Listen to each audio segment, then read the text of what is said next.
గురుర్బ్రహ్మ గురుర్విష్ణు గురుర్దేవో మహేశ్వరః గురుః సాక్షాత్ పరం బ్రహ్మ తస్మై శ్రీ గురవే నమః.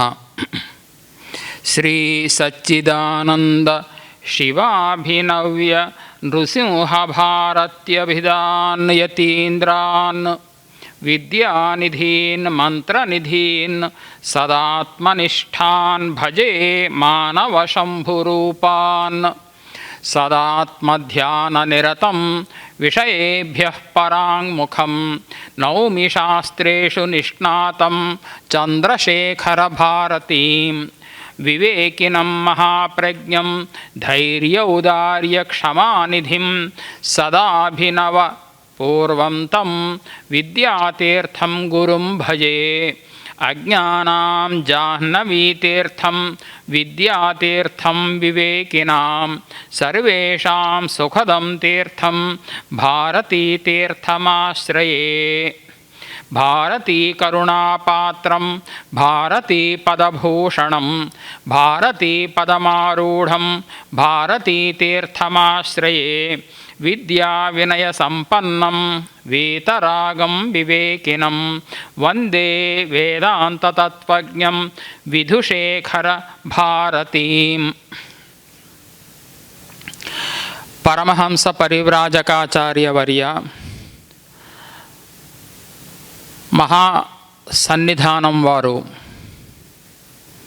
శ్రీ శృంగేరి శారదాపీఠం పీఠాధిపతులు, మహాతపస్సంపన్నులు, సర్వదర్శన స్వతంత్రులు అయినటువంటి జగద్గురువులు శ్రీ శ్రీ శ్రీ భారతీతీర్థ మహాస్వాముల వారి సన్యాసాశ్రమ స్వీకారం 50 సంవత్సరాలు జరుగుతున్న సందర్భంగా ఏర్పాటు చేయబడినటువంటి 50 రోజుల ప్రవచన కార్యక్రమంలో శ్రీమద్ అభినవ విద్యాతీర్థ మహాస్వాముల వారి విశేషాలని మనం చెప్పుకుంటున్నాం. ఆ సందర్భంలో కొన్ని నీతి విషయకమైనటువంటి భక్తులకు చేసినటువంటి ఉపదేశాలు, భక్తులని ఉద్ధరించడానికి వారు చేసినటువంటి ఉపదేశాలు, ఆయా సందర్భాలలో వారి యొక్క అమృత వాక్యాలు ఇవన్నీ కూడా మనం చెప్పుకుంటున్నాం. ఇదే సందర్భంగా మరికొన్ని విశేషాలని మనం చెప్పుకుందాం. ఈ మఠాధికారి ధర్మాధికారి అయినటువంటి శ్రీ హనుమత్ ప్రసాద్ గారు శ్రీమద్ అభినవ విద్యాతీర్థ మహాస్వాముల వారి నామావళి ఉన్నది కదా, ఆ నామావళిలో కొన్ని నామాలని కూడా వివరించి ఆ మహాసన్నిధానం వారి విశేషాలని కొన్ని చెప్పండి అన్నారు. అది కూడా ఈరోజు ప్రవచనంలో మనం చెప్పుకుందాం. ముందుగా కొన్ని విశేషాలని మనం చెప్పుకుందాం. తర్వాత నామాల గురించి మధ్యలో నేను మీకు ప్రస్తావన చేస్తాను.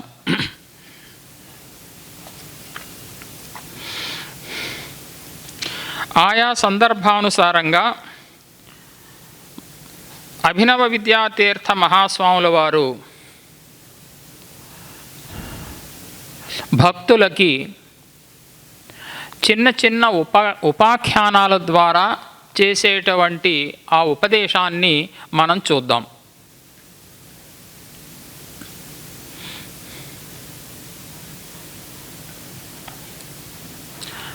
సంప్రదాయము తెలిసి ఉండాలి, ప్రతి వ్యక్తికి కూడా సంప్రదాయ పరిజ్ఞానం అవసరము అని చెప్పి స్వాముల వారు ఆయా సందర్భాలలో చెప్తూ ఉంటారు.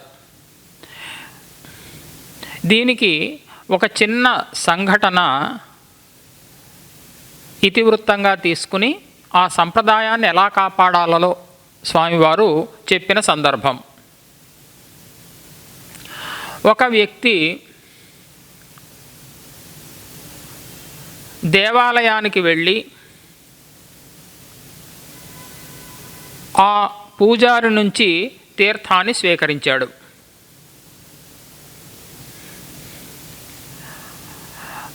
ఆ తీర్థాన్ని ఏం చేయాలో కూడా అతనికి తెలియదు.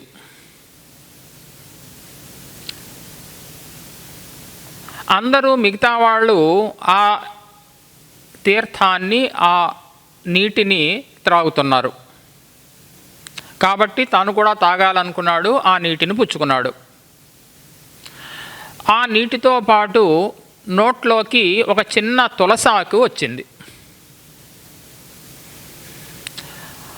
తీర్థంలో తులసాకులను కలుపుతారనే విషయం అతడికి తెలియదు. ఆ తులసాకుని ఏం చేశాడంటే పక్కనే ఎక్కడో, ఆ గుళ్ళోనే ఉన్నాడు, పక్కనే ఒక మూలకి ఉమ్మేశాడు. పూజారి, ఏమయ్యా నీకు ఇది తగునా? ఈ దేవాలయ పవిత్రతని నీవు ఈ విధంగా పాడు చేయడం నీకు తగునా అన్నాడు. కంగారు పడి, తెలియదు పాపం అతనికి, అంటే సంప్రదాయం తెలియాలి అనడం కోసం చెప్తున్న సంఘటన. మళ్ళా తులసాకుని తీసేసుకుని చేతిలో తీసుకున్నాడు. ఎక్కడ పెట్టాలో తెలియక తన పక్కనే ఒక దేవతా విగ్రహం ఉంటే విగ్రహం దగ్గర పెట్టాడు.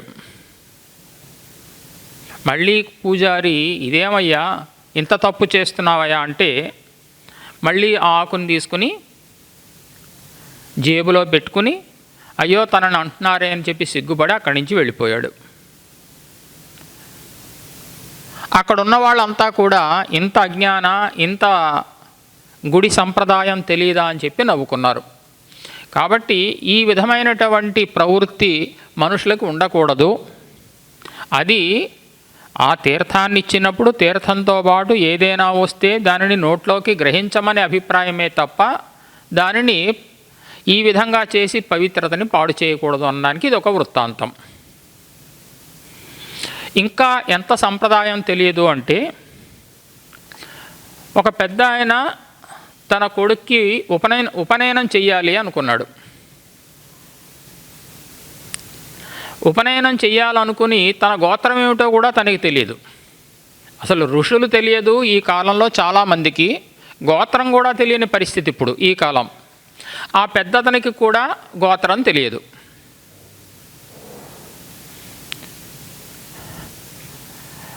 ఆ పూజారితో, నా గోత్రం ఏమిటయ్యా అని అడిగాడు.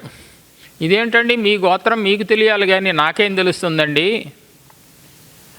మీ గోత్రం మీరు చెప్పాలి కదా అంటే, నీకు ఎంత మాత్రం తెలియదుటయ్యా, శాస్త్రం చదువుకున్నావు, నీకు గోత్రాలే తెలియకపోతే నువ్వేమి పండితుడివయ్యా అన్నాడు. అంతేగాని ఎవరింటి పేరుతో వచ్చిన ఆ గోత్రం వాళ్ళకే తెలుస్తుందనే విషయం లేదా, కొన్ని ప్రసిద్ధమైనటువంటి ఇంటి పేర్లతో గోత్రాలు తెలుస్తాయి కొంతమందికి, కానీ అన్నీ తెలియాలని నియమం ఏం లేదు. అప్పుడు ఏం చేశాడంటే, ఇక ఇతడితో వాదించడం అనవసరం అని చెప్పి ఆ బంధువులను అడిగాడు. అయ్యా బాబు, ఈ ఉపనయనం చేస్తున్నాడు కదా కొడుక్కి, ఈయన గోత్రం ఏమిటంటే వాళ్ళు చెప్పారు. ఆ గోత్రం చెప్పి ఉపనయనం కానిచ్చాడు. దీనికి అద్వైత సిద్ధి అనే గ్రంథంలో ఒక చిన్న ఉపాఖ్యానం ఉన్నది. ఇలాంటి సందర్భమే అది కూడా. అంటే అద్వైతాన్ని నిరాకరించేటువంటి ద్వైతులు పూర్తిగా మనం ద్వైతాన్ని నిందించం. అద్వైతము సత్యం అంటామే తప్ప ద్వైతము కూడా, అంటే ఈ ప్రపంచము సత్యమే, ఈ పరబ్రహ్మము సత్యమే అని చెప్పి, రెండూ సత్యమే అని చెప్పేటువంటి వాళ్ళు ద్వైతులు, మాధ్వులు. వాళ్ళు కొంత అద్వైత వేదాంతం మీద కొంత విపరీతంగా మాట్లాడుతూ ఉంటారు. వాళ్ళ మతాన్ని ఖండిస్తూ అద్వైత సిద్ధిలో ఒక చిన్న మాట అంటారు మధుసూదన సరస్వతి స్వాముల వారు. ఈ ద్వైతులు చెప్పేటువంటి మాట ఎలా ఉంది అంటే,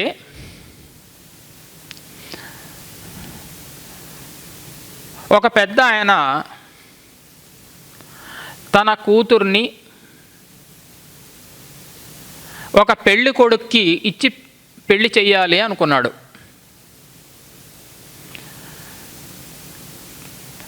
ఆ వరుడు వచ్చాడు. వరుడికి తన కూతుర్నిచ్చి పెళ్లి చేయాలి అంటే ఎంత సంప్రదాయం తెలియదు అనడానికి కోసం ఇదొక వృత్తాంతం. నీ గోత్రం ఏమిటయ్యా అని అడిగాడు ఆ ఆడపిల్ల తండ్రి. దానికి ఏముందండి, మీ గోత్రమే నా గోత్రం అండి అన్నాడు. అంటే ఇద్దరి గోత్రాలు ఒకటైతే పెళ్ళి జరగదు అనే విషయం కూడా ఆ వ్యక్తికి తెలియదు. ఈ ద్వైతుల యొక్క ఖండన కూడా, అద్వైత మత ఖండన కూడా ఆ విధంగా ఉంది అని చెప్పి మధుసూదన సరస్వతి స్వాముల వారు అద్వైత సిద్ధిలో ఒక హాస్యంగా ఒక మాట అంటారు. అదే విషయాన్ని ఇక్కడ అభినవ విద్యాతీర్థ మహాస్వాముల వారు కూడా సంప్రదాయ పరిజ్ఞానం అవసరము అని చెప్పి చెప్తారు.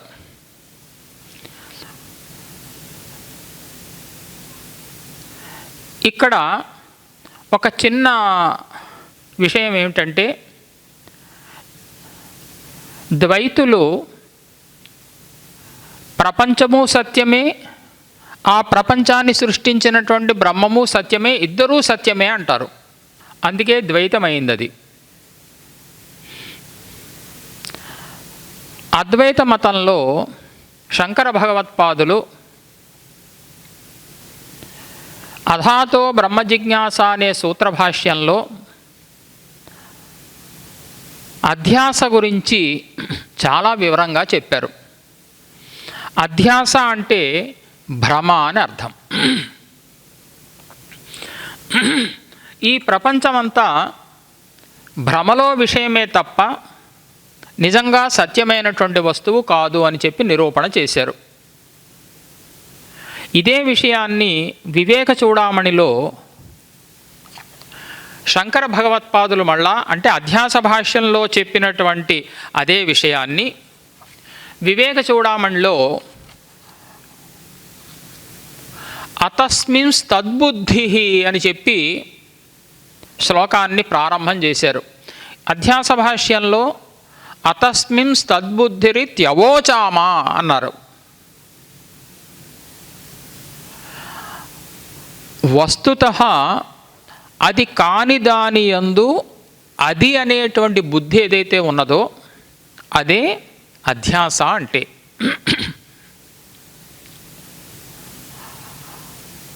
వస్తుతః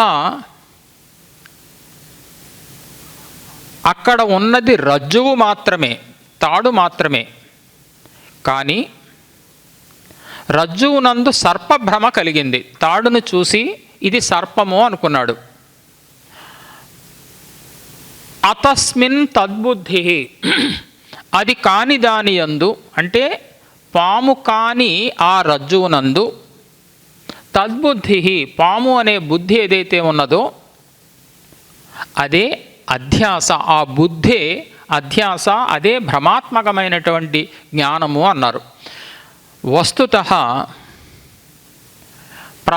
బ్రహ్మము అంటే ప్రపంచ స్వరూపం ఏమీ కాదు. ప్రపంచ స్వరూపము కానటువంటి ఆ బ్రహ్మమందు ప్రపంచము అనే భ్రాంతి, వస్తుతః ప్రపంచం అనేది లేనే లేదు. ఇది అనిర్వచనీయమైనటువంటి వస్తువు. సత్తు కాదు, అసత్తు కాదు, సదసత్తుల కంటే విలక్షణమైనటువంటి వస్తువు అది. సత్ అంటే పరబ్రహ్మ, అది కాదు. అసత్ అంటే కుందేటి కొమ్ము లాంటి వస్తువులు. కుందేటి కొమ్ము ఉన్నదా? లేదు. ఆకాశ పుష్పం ఉన్నదా? లేదు. వంధ్యాపుత్రుడు ఉన్నాడా? లేడు. అటువంటి అసత్పదార్థం కూడా కాదిది ఈ ప్రపంచం.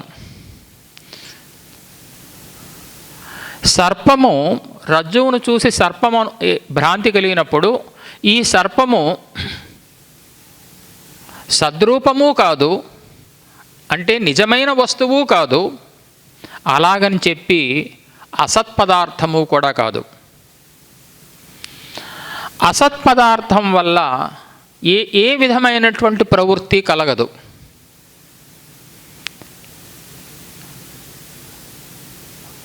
ఆకాశ పుష్పాన్ని గ్రహించాలని ఎవడూ అనుకోడు, అది అసత్పదార్థం అది. కానీ ఈ రజ్జు సర్ప భ్రాంతి విషయంలో అక్కడ ఒక ప్రవృత్తో నివృత్తో ఏదో ఒకటి ఉన్నది. అక్కడి నుంచి పారిపోవడమో లేదా ఒళ్ళంతా చెమటలు పట్టడమో ఇటువంటి భావనలు కలుగుతున్నాయి. ఇక్కడ రజ్జు సర్ప భ్రాంతి అనే దానికి వివేక చూడామణిలో శంకరాచార్యులు వారు సర్పరజ్జు భ్రాంతి అని తిరగేసి కూడా చెప్పారు.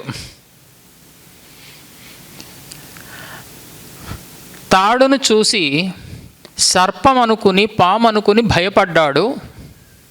పెద్దంత ఇందులో ఈ భ్రమ వల్ల వచ్చిన పెద్ద నష్టమేమీ లేదు. అక్కడి నుంచి పారిపోయాడు అంతే. అది వచ్చేమన్నా కరిచిందా? ఏం లేదు, పారిపోయాడు అక్కడి నుంచి. సర్పరజ్జు భ్రాంతి అని అదొకటి చెప్పారు.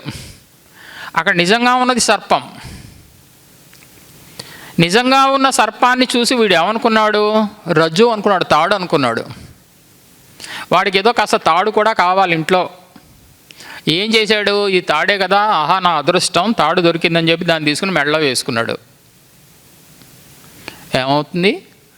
అది చాలా భయంకరమైనటువంటి విపత్తును కలిగించేటువంటి భ్రాంతి. కాబట్టి సామాన్యంగా లోకంలో ప్రసిద్ధమైనది రజ్జు సర్ప భ్రాంతి. వివేక చూడామణిలో మాత్రం శంకర భగవత్పాదులు ఇటువంటి భ్రాంతిని కూడా చూపించారు, సర్ప రజ్జు భ్రాంతిని కూడా చూపించారు.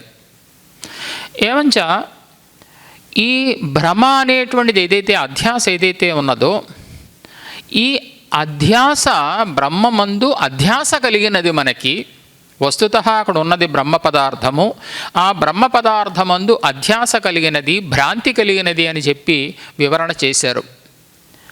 కాబట్టి సద్రూపమైనటువంటి పరబ్రహ్మము మాత్రమే సత్యము. ఇది అనిర్వచనీయమైనటువంటి ప్రపంచము. అనిర్వచనీయము అంటే వివర్తము అని అర్థం. ఎందుకు ఇలా చెప్పవలసి వచ్చింది? పరిణామము వివర్తము అని చెప్పి రెండు ఉన్నాయి. దారాలు తీసుకుని ఈ వస్త్రాన్ని తయారు చేశాం. దారాలు అంటే తంతువులు అని అర్థం, ఒక సంస్కృత పదం. తంతు పరిణామము ఈ వస్త్రము. తంతువులే వస్త్రముగా పరిణమించింది. ఇంత మట్టి తీసుకుని కొండను తయారు చేశాం. మృత్తు అని సంస్కృత పదం. మృత్తు అంటే మట్టి. మృత్తు యొక్క పరిణామమే ఘటము, కొండ. అలాగా బ్రహ్మ పరిణామము ప్రపంచము కాదు. ఎందుకు అంటే పరిణామమే చెప్పినట్లయితే ఆరింటికి సమానమైన సత్తా ఉండాలి. సత్తా అంటే ఉనికి లేదా స్థితి. తంతువులు సత్యమే. తంతువుల యందు వ్యావహారిక సత్తా ఉన్నది. పటమందు, పటం అంటే వస్త్రం, పటమందు కూడా వ్యావహారిక సత్తా ఉన్నది. మృత్తు యందు మట్టి, మృత్తులోనూ వ్యావహారిక సత్తా ఉన్నది. ఘటంలోనూ కూడా వ్యావహారిక సత్తా ఉన్నది. సమసత్తాకములైనవి. సమసత్తాకములయ్యాయి కాబట్టి దీనికి పరిణామి ఉపాదానము అంటారు. సంస్కృతంలో వేదాంత శాస్త్రంలో ఒక పారిభాషిక పదం. పటానికి తంతువులు ఉపాదాన కారణం. ఎటువంటి ఉపాదాన కారణం? పరిణామి ఉపాదాన కారణం. పరిణామి ఉపాదాన కారణమైనప్పుడు సమసత్త ఉంటుంది, సత్త సమానంగా ఉంటుంది. ప్రకృతంలో బ్రహ్మమందు ఉన్నది పారమార్థిక సత్తా, ప్రపంచమందు ఉన్నది వ్యావహారిక సత్తా. కాబట్టి బ్రహ్మ పరిణామము ప్రపంచము అనడానికి వీల్లేదు. మరి ఏమనాలి? బ్రహ్మ వివర్తము ప్రపంచము అనాలి. ఎలాగైతే రజ్జు వివర్తము సర్పము, బ్రహ్మ వివర్తము ప్రపంచము అని. ఇక్కడ ఈ ఉపాదాన కారణాన్ని పరిణామి ఉపాదాన కారణము అనరు, మరి ఏమంటారు? వివర్తోపాదానము అంటారు. వివర్తోపాదానము చెప్పినప్పుడు సమసత్త ఉండాల్సింది ఉండదు, విషమసత్తే ఉంటుంది, భిన్నమైన సత్తే ఉంటుంది ఆ రెంటిలో.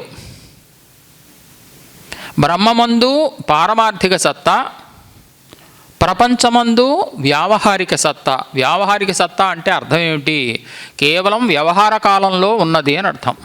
మీరు చేసుకునే వ్యవహార కాలంలో ఉన్నదే తప్ప నిజంగా అది లేదు. ఒకడు సముద్రపు ఒడ్డుకు వెళ్ళి ఆల్చిప్పని చూశాడు. ఈ నత్తగొల్లలు అవి ఉంటాయి కదా, ఆల్చిప్ప అని మనం తెలుసు కదా. మామిడికాయలని తొక్కు తీస్తాం, దానిని ఆల్చిప్ప అంటాం. సముద్రపు ఒడ్డున దొరుకుతూ ఉంటాయి అవి, దగదగదగా మెరుస్తోంది, అచ్చు వెండిలాగా ఉంటుంది. దానిని చూసి దానికే శుక్తి అని పేరు.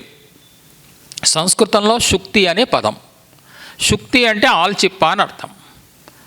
దానిని చూసి వీడికి ఏం భ్రమ కలిగింది? రజత భ్రమ కలిగింది.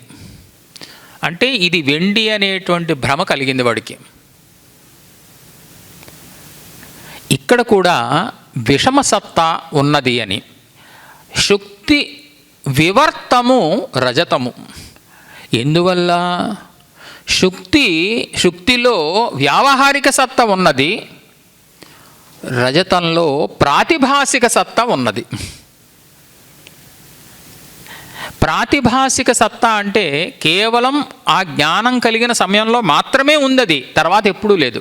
ఘటం, ఈ ప్రపంచం ఉన్నదే ఘటాది ప్రపంచం, ఆ జ్ఞానం ఘటాది జ్ఞానం కలిగినప్పుడు ఉన్నది, జ్ఞానం కలగకపోయినా ఎక్కడో మరో చోట ఉన్నది. ఈ సర్పము లేదా ఈ రజతము ఇవన్నీ కూడా, రజ్జు సర్పము ఎప్పుడు ఉన్నది? ఎప్పుడు, ఎల్లప్పుడూ లేదు. ఎల్లప్పుడూ అంటే చాలా కాలంలో లేదది. ఆ జ్ఞానం కలిగినప్పుడు మాత్రమే ఉంది, ప్రతిభాస కాలంలో మాత్రమే ఉన్నది. కాబట్టి దానికి ప్రాతిభాసిక సత్తా అని పేరు. కాబట్టి అద్వైత వేదాంత శాస్త్రంలో సత్తా అంటే ఆ వస్తువు యొక్క స్వభావము అని అర్థం. ఈ స్వభావాలు 3 రకాలుగా ఉంటాయి. ఒకటి పారమార్థిక సత్తా, రెండోది వ్యావహారిక సత్తా, మూడవది ప్రాతిభాసిక సత్తా అని. పారమార్థిక సత్తా బ్రహ్మమందు ఉంటుంది, వ్యావహారిక సత్తా ప్రపంచంలో ఉంటుంది, ప్రాతిభాసిక సత్తా ఇప్పుడు నేను చెప్పేనే రజ్జు సర్పంలో, శుక్తి రజతంలో, వాట్లల్లో ఉంటుంది. ఈ మధ్యలో ఉన్నటువంటి వ్యావహారిక సత్తా ఉన్నదే ప్రపంచమందు వ్యావహారిక సత్తా. అంటే వ్యావహారిక సత్తా అంటే వ్యవహార కాలంలో ఉన్నది అని అర్థం. అంటే దానికి కూడా ప్రామాణ్యం ఉన్నది. ప్రపంచానికి కూడా ఎటువంటి ప్రామాణ్యం ఉన్నది? వ్యావహారిక ప్రామాణ్యం ఉన్నది. వ్యవహార దశలో అది కూడా ప్రమాణమే. అది కూడా వ్యావహారిక సత్యత్వం ఉన్నది. ప్రామాణ్యం కంటే సత్యత్వం అందాం. వ్యావహారిక సత్యత్వం ఉన్నది, అది కూడా సత్యమే. వ్యవహార కాలంలో మాత్రం సత్యం అది. ఈ భ్రమ ఉన్నంతకాలం మాత్రమే సత్యం ఇది, ఈ ప్రపంచం. రజ్జు సర్ప భ్రాంతి పోవాలి అంటే ఏదో ఒక రజ్జు జ్ఞానము ఏదో ఒకటి ఉంటే చాలు, ఆ భ్రాంతి పోతుంది. ప్రపంచ భ్రాంతి పోవాలంటే మాత్రం బ్రహ్మజ్ఞానమే కావాలి. ఎందువల్ల? ఈ ప్రపంచ భ్రాంతి బ్రహ్మమందు కలిగింది కాబట్టి. అధిష్టానము బ్రహ్మము, ఈ ప్రపంచ భ్రాంతికి అధిష్టానము బ్రహ్మము. కాబట్టి భ్రాంతి పోవాలి అంటే అధిష్టాన తత్వ సాక్షాత్కారమే కావాలి. ఉదాహరణకి ఈ రజ్జు సర్ప భ్రాంతి పోవాలి అంటే రజ్జు సాక్షాత్కారం కలగాలి, రజ్జువు తెలియాలి, ఇది తాడు అని తెలియాలి. ఎందువల్ల? రజ్జు సర్పభ్రాంతి పోవడానికి ఇదిగో ఇది వస్త్రము అని జ్ఞానం కలిగినంత మాత్రంతో ఆ భ్రాంతి పోదు. రజ్జువు అనే జ్ఞానమే కలగాలి, ఇది తాడు అనే జ్ఞానమే కలగాలి. ఎందువల్ల? సర్పభ్రాంతి రజ్జువంతు కలిగింది కాబట్టి. సర్పభ్రాంతి ఈ వస్త్రాన్ని చూసి సర్పం అనుకోలేదు, నేను తాడును చూసి సర్పం అనుకున్నాను. కాబట్టి తాడు అనే వస్తువు యొక్క జ్ఞానమే కావాలి. ఎందువల్ల? సర్పభ్రాంతికి తాడు ఆశ్రయం కాబట్టి, అధిష్టానం కాబట్టి. కాబట్టి అక్కడ అధిష్టాన తత్వ సాక్షాత్కారం అంటే రజ్జు సాక్షాత్కారం కలగాలి. అదేవిధంగా ఈ ప్రపంచ భ్రాంతి పోవాలి అంటే అధిష్టాన తత్వ సాక్షాత్కారం కావాలి, అంటే బ్రహ్మ సాక్షాత్కారం కలగాలి. ఈ ప్రపంచ భ్రాంతి పోవాలి అంటే మనకి ప్రపంచ భ్రాంతి ఎక్కడ కలిగిందో దాని యొక్క సాక్షాత్కారం కలగాలి. కాబట్టి ఇది బ్రహ్మజ్ఞానం చేత మాత్రమే ఈ ప్రపంచము పోతుంది, నశిస్తుంది. సర్పం నశించింది, తొలగిపోయింది. నశించింది అంటే తొలగిపోయింది. ఎందువల్ల తొలగిపోయింది? రజ్జువు యొక్క జ్ఞానం వల్ల అది తొలగిపోయింది. అదేవిధంగా ఈ బ్రహ్మము యొక్క జ్ఞానము కలిగితే నీకు ఇంకా బ్రహ్మము మాత్రమే తెలిసింది కాబట్టి, కానీ మరి ఏదీ కూడా తెలియలేదు. ఇంకా బ్రహ్మ సాక్షాత్కారం, అద్వితీయమైనటువంటి బ్రహ్మ సాక్షాత్కారం కలిగినప్పుడు ఈ భ్రాంతులన్నీ తొలగిపోయినాయి. ఆ బ్రహ్మజ్ఞానము కలగడం కోసమే, అటువంటి ఆత్మజ్ఞానాన్ని ఉపదేశం చేయడం కోసమే ఈ పీఠాలన్నీ కూడా, ఇటువంటి అద్వైత పీఠాలు ఇవన్నీ కూడా స్థాపింపబడ్డాయి. శంకర భగవత్పాదులు చతురామ్నాయ పీఠాలన్నీ స్థాపించడంలో తాత్పర్యం ఇదే. అయితే ఇటువంటి కేవలం అద్వితీయమైనటువంటి బ్రహ్మజ్ఞానం కలగాలి అంటే అద్వైత మహావాక్యముల యొక్క ఉపదేశం కావాలి. తత్వమసి, అహం బ్రహ్మాస్మి, ప్రజ్ఞానం బ్రహ్మ, అయమాత్మ బ్రహ్మ అని చెప్పి 4 మహావాక్యాలు ఏవైతే ఉన్నాయో ఆ మహావాక్యాల యొక్క జ్ఞానం కలిగితే బ్రహ్మజ్ఞానమునకు దారి తీస్తుంది. అంటే ఈ మహావాక్యముల యొక్క శ్రవణం కావాలి, మననం కావాలి, నిధిధ్యాసనం కావాలి. మరి మహావాక్యాలను ఉపదేశం చేయకుండా స్వాముల వారు ఈ చిన్న చిన్న కథలను ఎందుకు మనకి చెప్తున్నారు? చిన్న చిన్న కథల ద్వారా నిన్ను ఉన్ముఖం చేస్తున్నారు. వేదాంత శాస్త్రంలో ఉన్ముఖుల్ని చేస్తున్నారు మనల్ని అని చెప్పి మనం భావించాలి. ఆ విధంగా చిన్న చిన్న ఈ ఉపాఖ్యానాల ద్వారా ఇది జరుగుతోంది.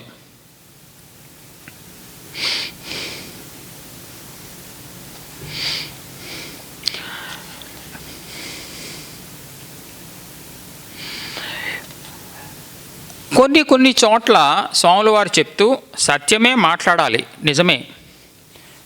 కొన్ని సందర్భాలలో నువ్వు నిజము చెప్పద్దు, అబద్ధము చెప్పద్దు, మౌనంగా ఉండు అని చెప్పినటువంటి సందర్భాలు కూడా ఉన్నాయి. దానికి ఒక ఉపాఖ్యానం కూడా చెప్పారు. 3 వ్యక్తులు పుణ్యం చేసుకున్నారు, విమానంలో స్వర్గలోకానికి వెడుతున్నారు. విమానం వచ్చింది, దాంట్లో అధిరోహించి స్వర్గలోకానికి వెడుతున్నారు. కిందకు చూస్తున్నారు, ఓ పాము కప్పను మింగుతోంది. కప్ప మరి బాధపడుతోంది కదా, విలవిల్లాడిపోతోంది కప్ప. ఈ ముగ్గురులో ముగ్గురు విమానంలో స్వర్గానికి వెడుతున్నారు కదా, ఒకడు ఏమన్నాడంటే,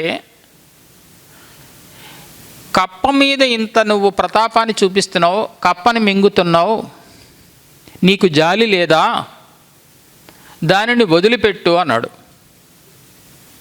వదిలిపెట్టు కప్పని అన్నాడు. సర్పం ఏం చేసిన, కోపం వచ్చి, నాకు భోజనం లేకుండా చేస్తున్నావా, నీవు నరకానికి పోతావు అంది. అంతే, అక్కడి నుంచి ఒక్కసారి కింద పడ్డాడు నరకలోకంలోకి. దాని వాక్కు యొక్క వైశిష్ట్యం అంతా. రెండో వాడు ఏం చేశాడంటే పామును సమర్థిస్తున్నాడు ఈసారి. ఊరికే ఉండలేదు, పామును సమర్థిస్తూ నిజమే, కప్ప నీకు సహజమైన ఆహారమే కదా, పర్వాలేదు నువ్వు తిను అన్నాడు. ఈసారి కప్ప కోపం వచ్చింది. కప్ప కోపం వచ్చి నన్ను భుజించమని నన్ను చంపేయమని సలహా చెప్తావా, పో నువ్వు నరకానికి పోతావు అంది కప్ప. రెండోవాడు కూడా మళ్ళీ ధామని నరకంలో పడ్డాడు. మూడవ వ్యక్తి మాత్రం నిశ్శబ్దంగా మౌనంగా చూస్తున్నాడు. ఈ భగవత్ ప్రవృత్తి ఏదైతే ఉన్నదో, సర్పం కప్పని మింగుట అనేది ఉందో మౌనంగా చూస్తున్నాడు. చూశాడు, స్వర్గానికి వెళ్ళిపోయాడు. అంటే సత్యం అనేది కూడా సమయానుకూలంగా కొన్ని సందర్భాలలో మౌనం పాటించడం కూడా నీవు చెయ్యాలి అని చెప్పి ఒకసారి చెప్పినటువంటి సందర్భం. దీనికి మహాభారతంలోని ఒక కథని కూడా, వృత్తాంతాన్ని కూడా అభినవ విద్యాతీర్థ మహాస్వాముల వారు ఇచ్చిన సందర్భం.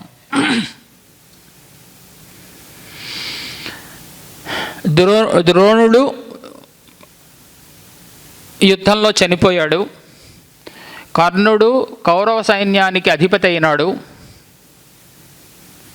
కర్ణునితో చాలాసేపు యుద్ధం చేసి అలసిపోయి ధర్మరాజు శిబిరానికి వచ్చి విశ్రాంతి తీసుకుంటున్నాడు. యుద్ధం మాత్రం జరుగుతోంది. మధ్యలో యుధిష్ఠిరుడు వచ్చేసాడు కదా, అన్నగారి క్షేమం ఎలా ఉందో తెలుసుకుందామని చెప్పి అర్జునుడు ఏం చేశాడంటే భీమునికి బాధ్యతను అప్పచెప్పి నువ్వు చూస్తూ ఉండు, అన్నగారిని ఒకసారి చూసి వస్తానని చెప్పి అర్జునుడు శిబిరానికి వచ్చాడు. తన అన్నగారిని యుధిష్ఠిర మహారాజుని చూడడానికి వచ్చాడు. ఇతను ఏమనుకున్నాడంటే, ధర్మరాజు ఏమనుకున్నాడంటే, అమ్మాయ అర్జునుడు వచ్చాడంటే కర్ణుడిని చంపేసి వచ్చాడనమాట, నా కల నెరవేరింది అనుకున్నాడు. అర్జునుడు లేదు అన్నా, ఇంకా నేను చంపలేదు, నిన్ను చూడడానికి వచ్చాను నేను, అది ఎంత పని, నేను కర్ణుని వధించి తీరతాను అన్నాడు అర్జునుడు. ధర్మరాజుకు కోపం వచ్చింది. ఏమయ్యా అర్జున, నీవు కర్ణుణ్ణి ఓడించలేక భయంతో పిరికితనంతో పారిపోయి వచ్చేసావా? అదేదో ముందే నాకు చెప్పచ్చు కదా, నేనే అక్కడ ఉండి ఆ కర్ణునితో యుద్ధం చేసేవాడిని కదా. నీకు ఇంత గొప్ప రథం ఉన్నది, సాక్షాత్తు ఆ విశ్వకర్మే నీకు రథాన్ని తయారు చేసి ఇచ్చాడు, హనుమంతుని చిహ్నం నీకు జెండాగా ఉన్నది, గాంధీవం నీ దగ్గర ఉన్నది, నీకు రథసారథి శ్రీకృష్ణుడే, అయినా ఇంత సామగ్రి ఉన్నా కూడా నీవు కర్ణుడంటే భయంతో తిరిగి వచ్చేసావే. ఓ పంచి, నీ గాంధీవాన్ని తీసుకెళ్ళి గాంధీవాన్ని తీసుకెళ్ళి శ్రీకృష్ణుడికి ఇచ్చేసేయి, నీ గాంధీవాన్ని ఇంక నీకు అనవసరం, ఎందుకు వ్యర్థం, నీకు దాన్ని సరిగా ఉపయోగం చేయలేవు, ఇచ్చేసే అన్నాడు. అంతా వృధా నీ గాంధీవం అన్నాడు. అర్జునుడికి కోపం వచ్చింది. వీళ్ళంతా సైనికులు కదా, వరలో కత్తి ఉంది, కత్తి బయటికి తీశాడు. ఎందుకు తీశాడు? యుధిష్ఠిరుని చంపేయడానికి, అన్నగారిని చంపేయడానికి. ఏమయ్యా అర్జునుడా, ఎందుకయ్యా కత్తి ఎందుకు బయటికి తీస్తున్నావయ్యా అన్నాడు. ఇది శత్రువులు ఎవరు లేరు కదా, కత్తి ఎందుకు ఇక్కడికైనా కత్తి తీస్తారా అంటే, అన్నగారిని చంపేద్దాం అనుకున్నాను అన్నాడు. ఎందుకంటే ఈ గాంధీవాన్ని ఇంకొకళ్ళకి ఇచ్చేయి, నీ గాంధీవం నీ దగ్గర వ్యర్థం, ఇంకొకళ్ళకి ఇచ్చేయని కానీ ఎవరైనా అంటే వాళ్ళని చంపేస్తాను అని ఒక ప్రతిజ్ఞ అతనికి.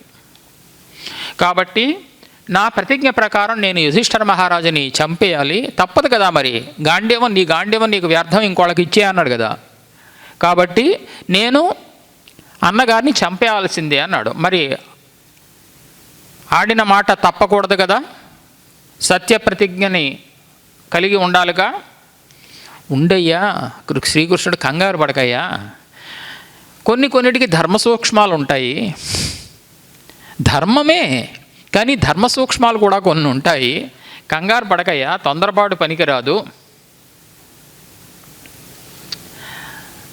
అబద్ధం చెప్పినా కూడా కొన్ని సందర్భాలలో, అబద్ధం చెప్పినా కూడా కొన్ని సందర్భాలలో పాపం రాదు.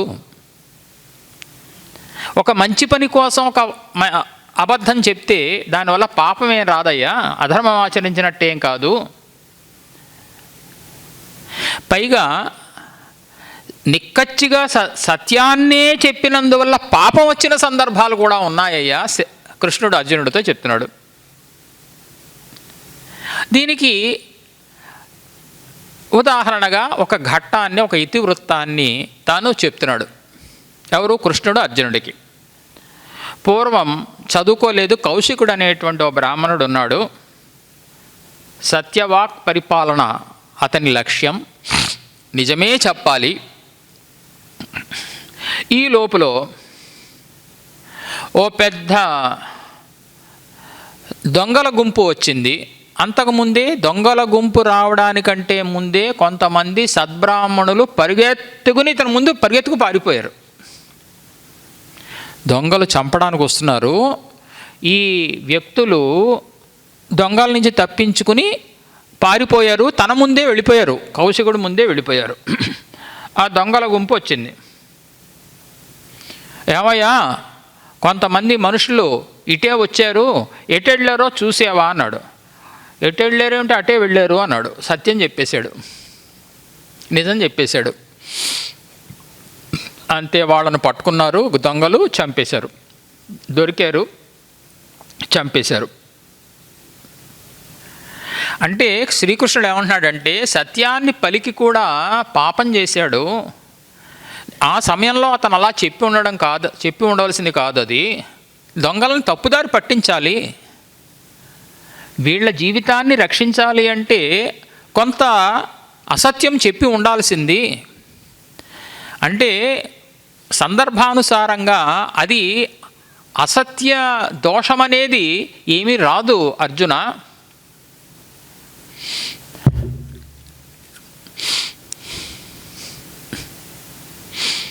అని చెప్తూ, నిజమే అర్జునుడు అంటున్నాడు, నిజమే, నా అన్నగారిని చంపాలనుకోవడం నేను నా తప్పే, కానీ నా శపథం ఉన్నది కదా, మరి శపథం ప్రకారం అన్నగారిని చంపాలి కదా.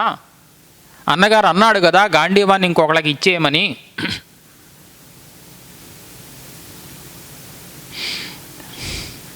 అంటే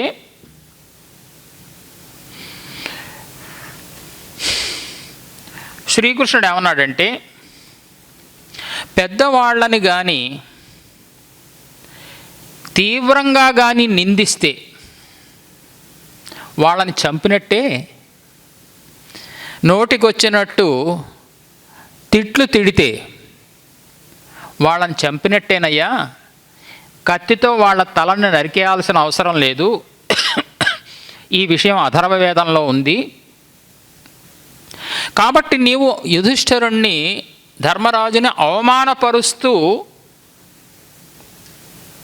మాట్లాడే, నీ శపథం తీరుతుందిగా, తర్వాత కాళ్ళ మీద పడి క్షమాపణ కోరు,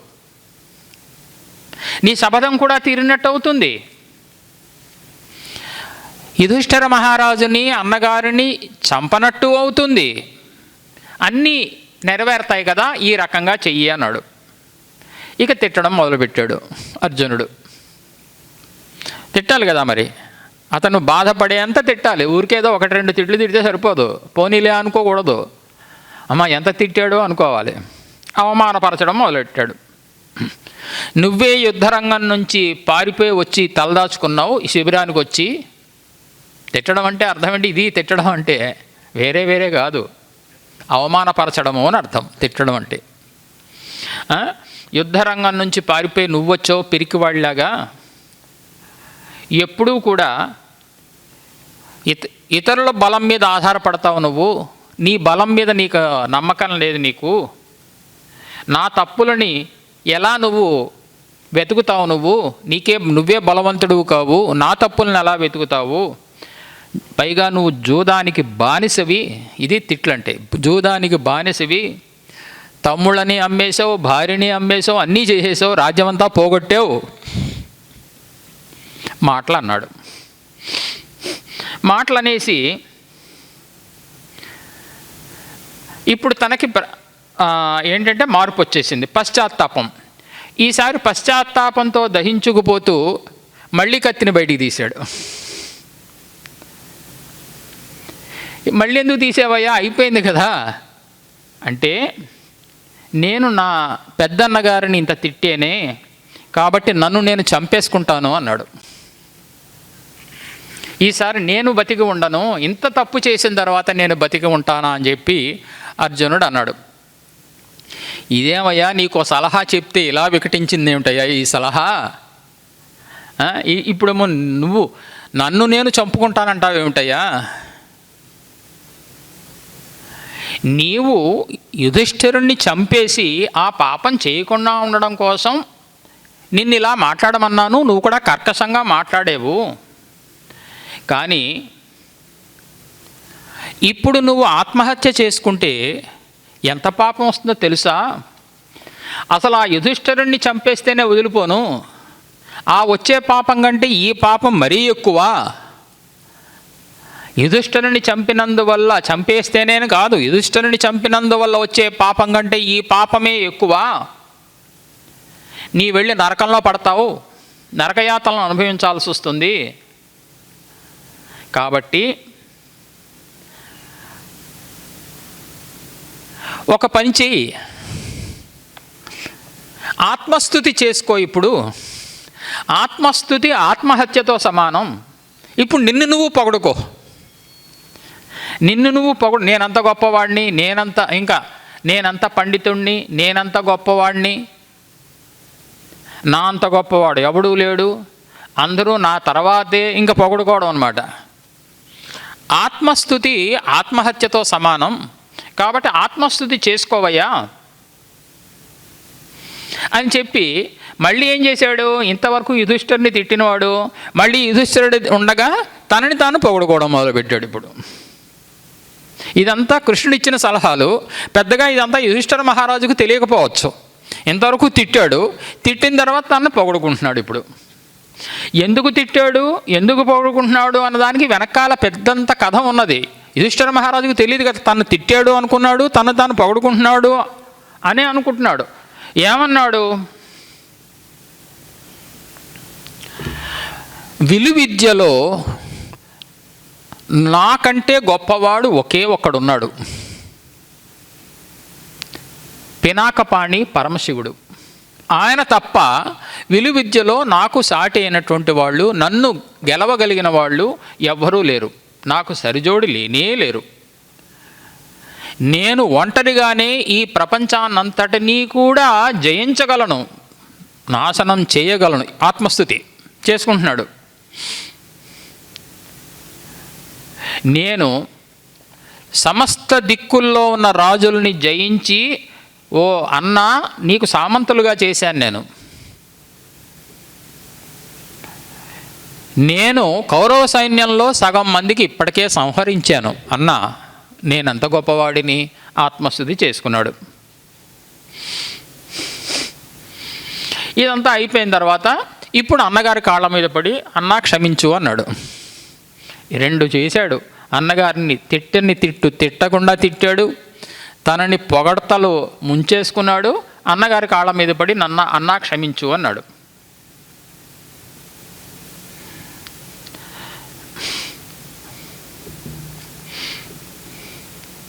యుధిష్ఠిరుడు ఈసారి అతను లేచాడు.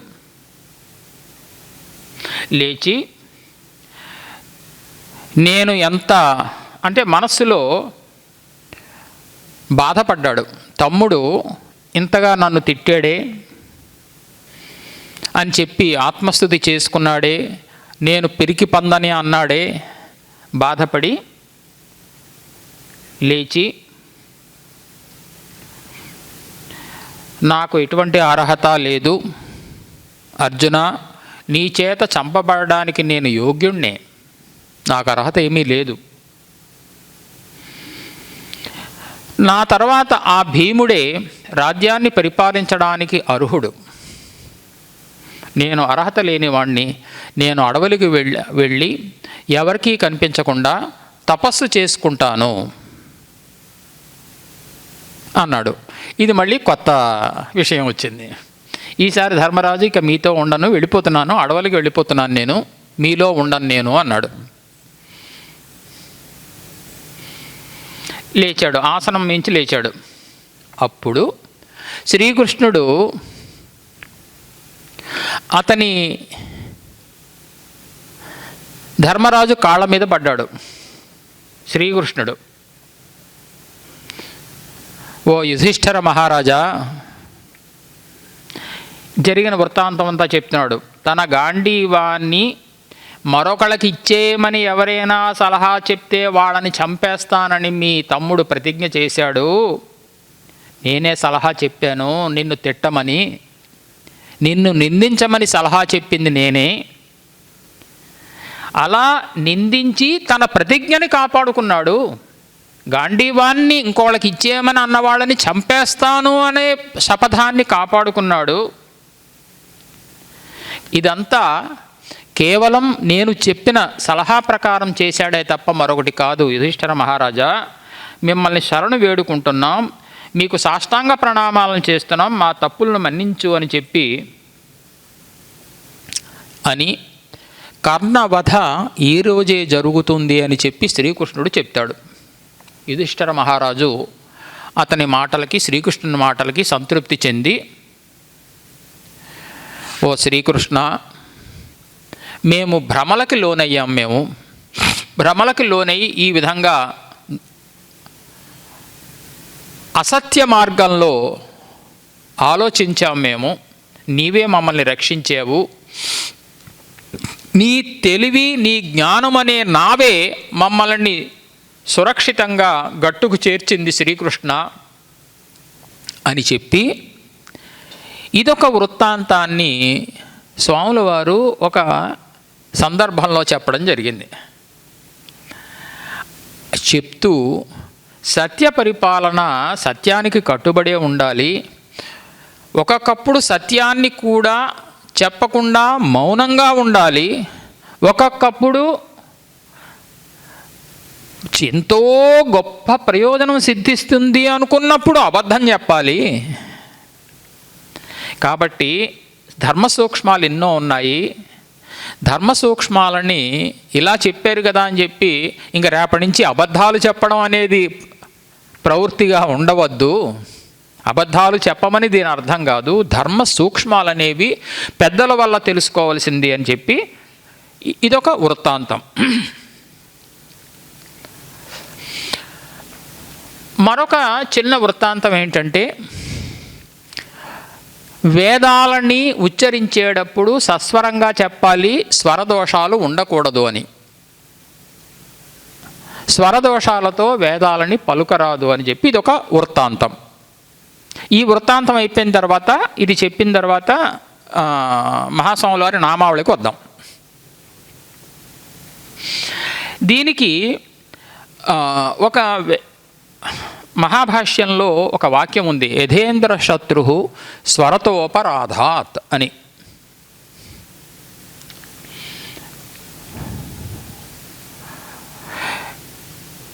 శత్రువు అంటే చంపేసేవాడు అని అర్థం, అంతేగా. శాతయిత, చంపేసే. శత్రువు ఏం చేస్తాడు? పక్కన కూర్చోబెట్టుకుంటాడా తీసుకొచ్చి? నాకు ఒకడు శత్రువు అంటే ఏమిటి? నన్ను తొలగించాలని చూస్తాడు వాడు, అంతేగా. నా పక్కన కూర్చోడు. నా శత్రువునికి పక్కన కుర్చీ వేసి కూర్చోబెట్టుకొని నేను శత్రువుని ఎలా తొలగించుకుందామో చూస్తాను. శత్రువు అంటే చంపేసేవాడు అని అర్థం. ఇంద్రుణ్ణి చంపడం కోసం వృత్రాసురుడు ఒక పెద్ద యజ్ఞాన్ని చేస్తున్నాడు. అందులో ఋత్విక్కులు ఇంద్రశత్రు భవస్వ అని చెప్పి, నువ్వు ఇంద్రుడికి శత్రువు కావాలి అని చెప్పాలి. అంటే ఇంద్రుణ్ణి చంపేసేవాడివి అగుము అన్న మంత్రం అది. ఈ మంత్రోచ్చారణ అయిన తర్వాత వెంటనే ఏమిటి, అంత చక్కగా వేదం పఠిస్తున్నారు కదా, అంటే ఇంద్రుడిని చంపేసే శక్తి వచ్చేస్తుంది, ఇంద్రుడిని చంపేస్తాడు వృత్రాసురుడు వెళ్ళి. ఇక్కడ కొంచెం వ్యాకరణం తెలుసుంటే వినండి, లేదంటే విని ఊరుకోండి. ఇంద్రస్య ఇంద్రశత్రు అని చెప్పి ఒక షష్ఠీ తత్పురుష సమాసం, అంటే ఇంద్రుణ్ణి చంపేసేవాడు అని అర్థం. ఇంద్ర శత్రు యస్య సహ ఇంద్రశత్రు అని ఇంకో సమాసం బౌరీ సమాసం. ఇంద్రుడే చంపేసేవాడు కలిగిన వాడిగా నీవు అగుము అని ఇంకొక అర్థం. ఇంద్రుణ్ణి నీవు చంపేవాడివి అగుము అని ఒక అర్థం. నిన్ను ఇంద్రుడు చంపేవాడు అగుగాక అని చెప్పి ఇంకొక అర్థం. ఇది ఒకటే పదం, ఇంద్రశత్రు అనే ఒకే పదం వల్ల రెండు అర్థాలు వస్తున్నాయి. ఎందువల్ల రెండు అర్థాలు వస్తాయి? స్వరంలో భేదం అది. ఉదాత్తము, అనుదాత్తము, స్వరితము అని చెప్పి వేద పఠనం చేస్తున్నప్పుడు మీరు ఎప్పుడైనా గమనిస్తే సస్వరంగా చెప్తారు. ఆ స్వరాన్ని చాలా జాగ్రత్తగా స్వరంతో పఠించాలి, స్వర పరిజ్ఞానం కావాలి. ఈ ఋత్విక్కుకు తెలియక ఏం చేశాడంటే తత్పురుష సమాసంతో వచ్చే స్వరం కాకుండా బౌరీ సమాసంతో వచ్చే స్వరంతో ఇంద్రశత్రు అని ప్రయోగించేశాడు. నిన్ను ఇంద్రుడు సంహరించువాడు అగుగాక అని అర్థం వచ్చేసింది. ఇంద్రుణ్ణి నీవు సంహరించువాడు అగుగాక అని కాకుండా నిన్ను ఇంద్రుడు సంహరించువాడు అగుగాక అని అర్థం వచ్చేసింది. అంతే, క్షణంలో ప్రత్యక్షమయ్యాడు ఇంద్రుడు, నరికేశాడు, ఆ వృత్రాసురుడిని చచ్చిపోయాడు, అయిపోయింది. స్వరం అనేది ఎంత తేడాన్ని కలిగింపచేస్తుందని చెప్పడం కోసం ఒక హాస్యస్ఫోరకంగా ఒక చిన్న వృత్తాంతాన్ని చెప్పారు. ఒక పేద పండితుడు, చదువుకున్నాడు బాగానే, బీదవాడు. చాలామంది కూతుళ్ళు ఉన్నారు, ఆడపిల్లలు ఉన్నారు, పెళ్ళి కాలేదు. వాళ్ళకి పెళ్ళి కావాలి అంటే ధనం కావాలి, ఏం చేయాలో తెలియదు అని. ఓసారి స్నేహితుడితో అంటున్నప్పుడు, ఇప్పుడు సంగీత విద్వాంసులకి మంచి గిరాకీ ఉంది, సంగీతం బాగా కచేరీలు చేస్తుంటే బాగా డబ్బు సంపాదిస్తున్నారు అన్నాడు. మరి దానికే ఇంకేసారి సంగీతం నేర్చుకుంటాను అన్నాడు. సంగీతాన్ని నేర్చుకుని కచేరీలు చేసేస్తాను, బోల్డ్ డబ్బు వస్తుంది కదా అన్నాడు. సరే, సంగీతం నేర్చుకోవాలి, దాని అభ్యాసం కూడా చేయాలి కదా.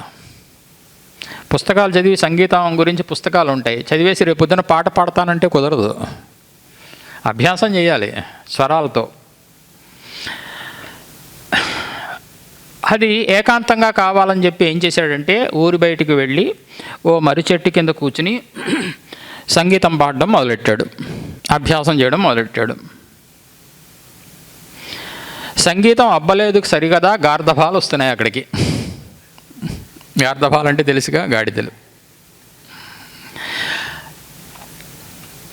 ఈ లోపల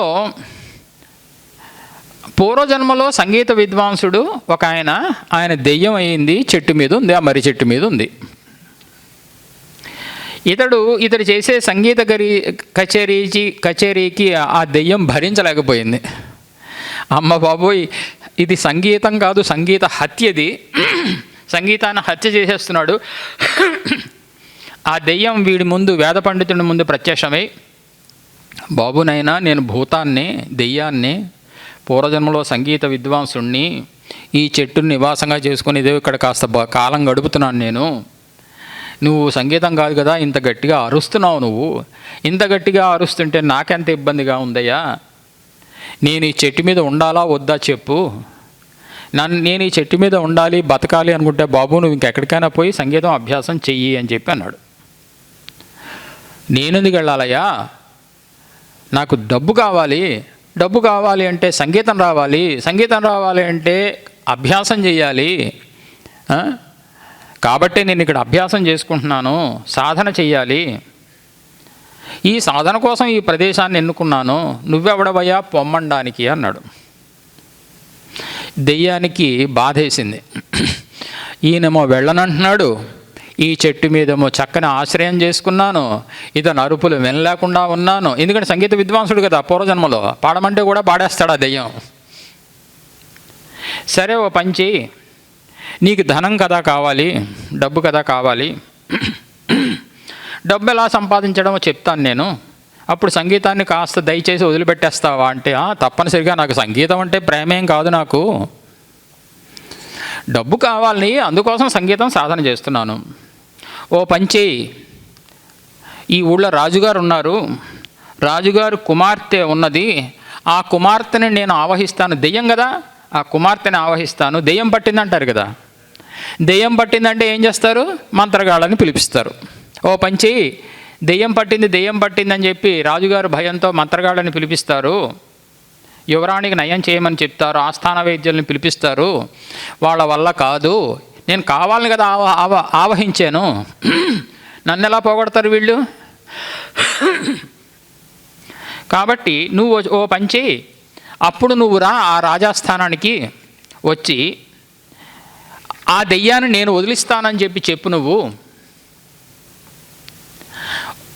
నీకు మరి దెయ్యాన్ని వదిలిస్తానంటే రాజుగారు వెంటనే వస్తారు కదా, నేను ఆవహించి ఉంటాను, అప్పుడు నువ్వు సంగీత కచేరీ ప్రారంభం చేయి ఆ అమ్మాయి దగ్గర.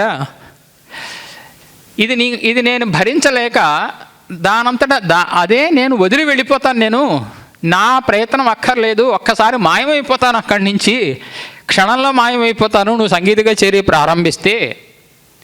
రాజుగారు సంతోషంతో నీకు ఇంత మా అమ్మాయి దెయ్యాన్ని పోగొట్టావని చెప్పి నీకు బహుమతులు కూడా ఇస్తారు. కాబట్టి నీకు దండం పెడతాను, నేను సంగీతానికి మాత్రం హత్య చేయకే, ఇలా బోల్ డబ్బులు వస్తాయి, ఈ ఉపాయాన్ని ఆచరించు అన్నాడు. పండితుడు అంగీకరించాడు. సరిగ్గా ఏమనుకున్నారో అదే జరిగింది. రాజుగారు సంతోషపడి అతనికి ఇచ్చినంత ధనం ఇంత అంతా కాదు, అవన్నీ పట్టుకుని ఇంటికి వెళ్ళాడు. హాయిగా తన కూతుళ్ళకి పెళ్ళిళ్ళు చేసుకున్నాడు.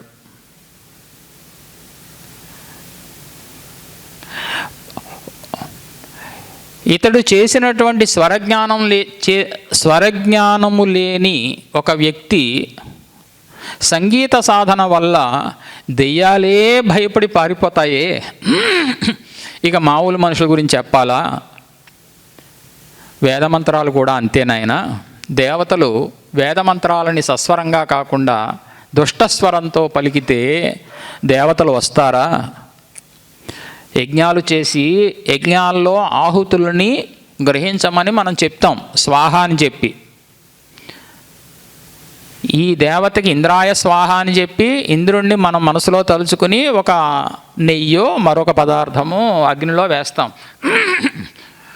అగ్నిదేవుడు ఈ వస్తువులన్నిటినీ ఇంద్రుడికి, సూర్యుడికి, వరుణుడికి అని చెప్పి అందులో ఒకే అగ్నిలో వేసేస్తాం. అగ్ని పోస్ట్ మ్యాన్ లాంటి వాట, అందరికీ ఎవరెవరి తీసేసుకుని ఏ దేవతకి ఏమి ఇవ్వాలో అన్నీ కూడా వాళ్ళకి పంచుతాట, ఇస్తాట. కాబట్టి సస్వరంగా కానీ ఆ వేదమంత్రాలని ఉచ్చరించి చేస్తే దేవతలు కూడా సంతోషపడతారు. పైగా నీకు చెప్పినటువంటి ఈ లోక దృష్టాంతంలో వాడు అపస్వరాలతో సంగీత సాధన చేసిన వాడికి డబ్బు వచ్చిన మాట వాస్తవం కావచ్చు, కానీ వేదమంత్రాలను మాత్రం రాకపోతే మానేయాలి తప్ప ఇష్టం వచ్చినట్టు తనకు వచ్చినటువంటి స్వరాలతో వేదమంత్రాలను ఉచ్చరిస్తే మాత్రం చాలా పాపం వస్తుంది. వేదాధ్యయనం అనేది గురుముఖతః మనం తెలుసుకోవాలి, గురువుగారి దగ్గర నేర్చుకోవాలి, పఠించాలి. అప్పుడే ఆ వ్యక్తికి పుణ్యం వస్తుంది, లేకపోతే పాపం వస్తుంది. అసలు వేదం చదవకపోతే మనకి పుణ్యం లేదు, పాపం లేదు, ఏ గొడవ లేదు. వేదం చదివి మంచి స్వరంతో పలికితే పుణ్యం వచ్చింది, లేకపోతే పాపం వచ్చింది వాడికి, దుష్టస్వరం అయితే. కాబట్టి ఈ వేదమంత్రాలకి అంత శక్తి ఉంది నాయన. వేదమంత్రాలకి స్వరానికి ఇంత శక్తి ఉన్నది అనే దానికి ఒక ఉపాఖ్యానాన్ని కూడా చెప్పారు స్వాముల వారు. మన భారతదేశంలో చాలామంది ఒకప్పుడు చాలామంది బోళ్ళన్ని ఇష్టం వచ్చిన పాపాలు చేసేస్తూ ఉండేవారు. పాపాలు చేసేసి ఏం చేస్తారు, నరకానికి వెళ్ళేవారు. యమధర్మరాజుకి చేతి నిండా పని. ఎందుకని, నరకానికి వెళ్ళేవాళ్ళు బోళ్ళంతమంది కదా, నరకం దగ్గర ఆయన నిరీక్షిస్తున్నాడు, బోళ్ళంతమంది పెడుతున్నారు. అయితే ఈ మనుషుల మీద ఉన్న దయతో ఈశ్వరుడు ఒకసారి రుద్రమంత్రాన్ని ప్రసాదించాడు, ఉపదేశించాడు. ఇంకా శ్రీరుద్ర మంత్రాన్ని పఠించడం మొదలుపెట్టారు, నరకం నుంచి తప్పించుకున్నారు. ప్రతివాడు కూడా పవిత్ర నదీ జలాలలో స్నానం ఆచరించి ఈ రుద్రమంత్రంతో శివునికి అభిషేకం చేసేవారు. వాళ్ళు పాపాలు చేసినా కూడా పాపాలు పోయేవి. ఇది యమధర్మరాజుకి బాధగా మారింది. ఆయనకి చేతి నిండా పని ఉండేది అప్పుడు అంతవరకు. ఇప్పుడు పని లేదు. ఎందుకు పని లేదు? ఎవడూ నరకానికి రావటం లేదు. పాలించడానికి ప్రజలు ఉండాలిగా. మీరందరూ ఉన్నారు కాబట్టి ఉపన్యాసం, ఎవ్వరూ లేరు, కుర్చీలు మాత్రం ఉన్నాయి. నేను ఉపన్యాసం చెప్తే ఏమవుతుంది? ఉపన్యాసం అలా చెప్పినట్టు అన్నమాట. పాలించడానికి ప్రజలు ఉండాలి కదా, నరకాన్ని పాలించడానికి పాపులు ఉండాలి కదా, పాపం చేసిన వాళ్ళు. కాబట్టి బ్రహ్మదేవ, ఈ పదవి నాకొద్దు, ఈ యమధర్మరాజు అనే పదవి నాకొద్దు, నేను తప్పుకుంటున్నాను అన్నాడు. ఓ పంచేయ్య, బ్రహ్మదేవుడు యముణ్ణి ఓదార్చి, నిజమే, నీకు వచ్చిన కష్టం నాకు అర్థమైంది. నీకు చేతి నిండా పని ఉండేది, పాపం ఇప్పుడు పని తప్పింది. పాలిద్దామంటే ఎవరూ లేరు నీకు. నీకు ఇద్దరు సహాయకుల్ని సృష్టిస్తున్నాను. ఒకళ్ళు అశ్రద్ధ, ఇంకొకళ్ళు దుర్మేధ. అశ్రద్ధ, దుర్మేధ. ఎప్పుడైతే రుద్రమంత్రాన్ని జపిస్తూ ఈ అశ్రద్ధ దుర్మేధ అంటే తెలివి జ్ఞానము లేకపోవుట అని అర్థం. అంటే ఒక అర్థానికి ఇంకో అర్థం వచ్చే మంత్రాన్ని జపించడం లాంటిది. అశ్రద్ధ తెలుసు, అశ్రద్ధ. అశ్రద్ధ అంటే అర్థం ఏమిటి? ఆ పని మీద ఏకాగ్రత లేకపోవుట అని అర్థం. ఇప్పుడు రుద్రాయ స్వాహ అన్నాం, ఈ లోపల మనల్ని ఎవడో పిలిచాడు, గబగబా వెళ్ళొచ్చాం అక్కడికి. ఏమన్నాను ఇందాక? ఇంద్రాయ స్వాహ అన్నాను కదా అని మళ్ళీ ఇంద్రాయ స్వాహ అని ప్రారంభం చేశాడు. ఏకాగ్రత ఎక్కడుంది? దీనికే అశ్రద్ధ అని పేరు. ఈ అశ్రద్ధ దుర్మేధాన్ని ఇద్దరిని ఇస్తున్నాను. కాబట్టి ఎప్పుడైతే రుద్రజపం ఇవి తోడవుతాయో దానికి ఫలితం ఉండదు. ప్రజలు శ్రద్ధతో పఠిస్తేనే కదా ఫలితం. అప్పుడు నీకు మళ్ళీ ఈ పాపం అనేది పుణ్యం రాదుగా దానివల్ల, కాబట్టి నీకు విముక్తి కలుగుతుంది అని చెప్పి చేశారు అని బ్రహ్మదేవుడు యమధర్మరాజుని ఓదార్చి చెప్పిన మాట అని చెప్పి స్వాముల వారు చెప్తూ, మంత్రాన్ని ఊరికే జపిస్తే చాలదు, అర్థం తెలియాలి, మంత్రం పట్ల సక్రమమైన శ్రద్ధ ఉండాలి. అంటే స్వాముల వారికి తెలుసు, మంత్రాలని వేదాలని అశ్రద్ధతో వేద పండితులు కొంతమంది పఠిస్తున్నారు అనేటువంటి విషయం స్వాముల వారికి తెలిసింది కాబట్టి ఈ విధమైనటువంటి సలహాని చెప్పి వాళ్ళలో ఒక పరివర్తన తీసుకురావడానికి స్వాముల వారు చెప్పినటువంటి ఒక విశేషం. ఇంకా చాలా విశేషాలు ఉన్నాయి, ఇంకా మన సమయం ఉంది, చెప్పుకుందాం. అభినవ విద్యాతీర్థ మహాస్వాముల వారి మీద 108 నామాలని భారతీతీర్థ మహాస్వాముల వారు రచించారు. తన గురువు గారి మీద రచించుకున్నారు. అంటే గురువుగారి యొక్క విశేషాలని చెప్తూ చేసినటువంటి నామాలు 108 నామాలు. ఎన్ని వీలైతే అన్ని నామాలు చెప్పుకుందాం. మళ్ళీ ఇతివృత్తంలోకి వద్దాం మధ్యలో. అద్వైత విద్యారసికాయ నమః. మీరేం చెప్పక్కర్లేదండి, నేను అర్థం చెప్తాను. అద్వైత విద్యలో రసికుడైన అంటే ఇష్టం ఉన్నవాడు. అభినవ విద్యాతీర్థ మహాస్వాములు వారు అద్వైత విద్యలో, అద్వైతము అంటే అర్థం ఏమిటంటే నా ద్వైతము అద్వైతము అని, ద్వైతము లేదు అని అర్థం. అసత్యము అంటే అర్థం ఏమిటండి? సత్యము కానిది అని అర్థం. వీడు అసత్యం పలుకుతున్నాడు అంటాం, వీడికి అశ్రద్ధ ఎక్కువ అంటాం, అంటే శ్రద్ధ లేదు అని అర్థం. అద్వైతము అంటే కూడా అదే అర్థం, ద్వైతము లేదు అని అర్థం. ద్వైతము అంటే రెండు లేవు ఒకటే ఉన్నది అని అర్థం. అద్వైతము అంటే రెండు లేవు ఒకటే ఉన్నది. ప్రపంచము పరబ్రహ్మ అని చెప్పి రెండు లేవు ఒకటే ఉన్నది, ఆ ఒకటి పరబ్రహ్మ అని చెప్పి అర్థం. అటువంటి అద్వైత విద్యా రసికాయ నమః. అద్వైత విద్యలో ఇష్టం ఉన్నటువంటి, ప్రీతి ఉన్నటువంటి ఆ స్వామివారికి నమస్కారము. ఇది మొదటిది. అనుకంపా సరిత్పతయే నమః. సరిత్పతి అంటే సముద్రుడు.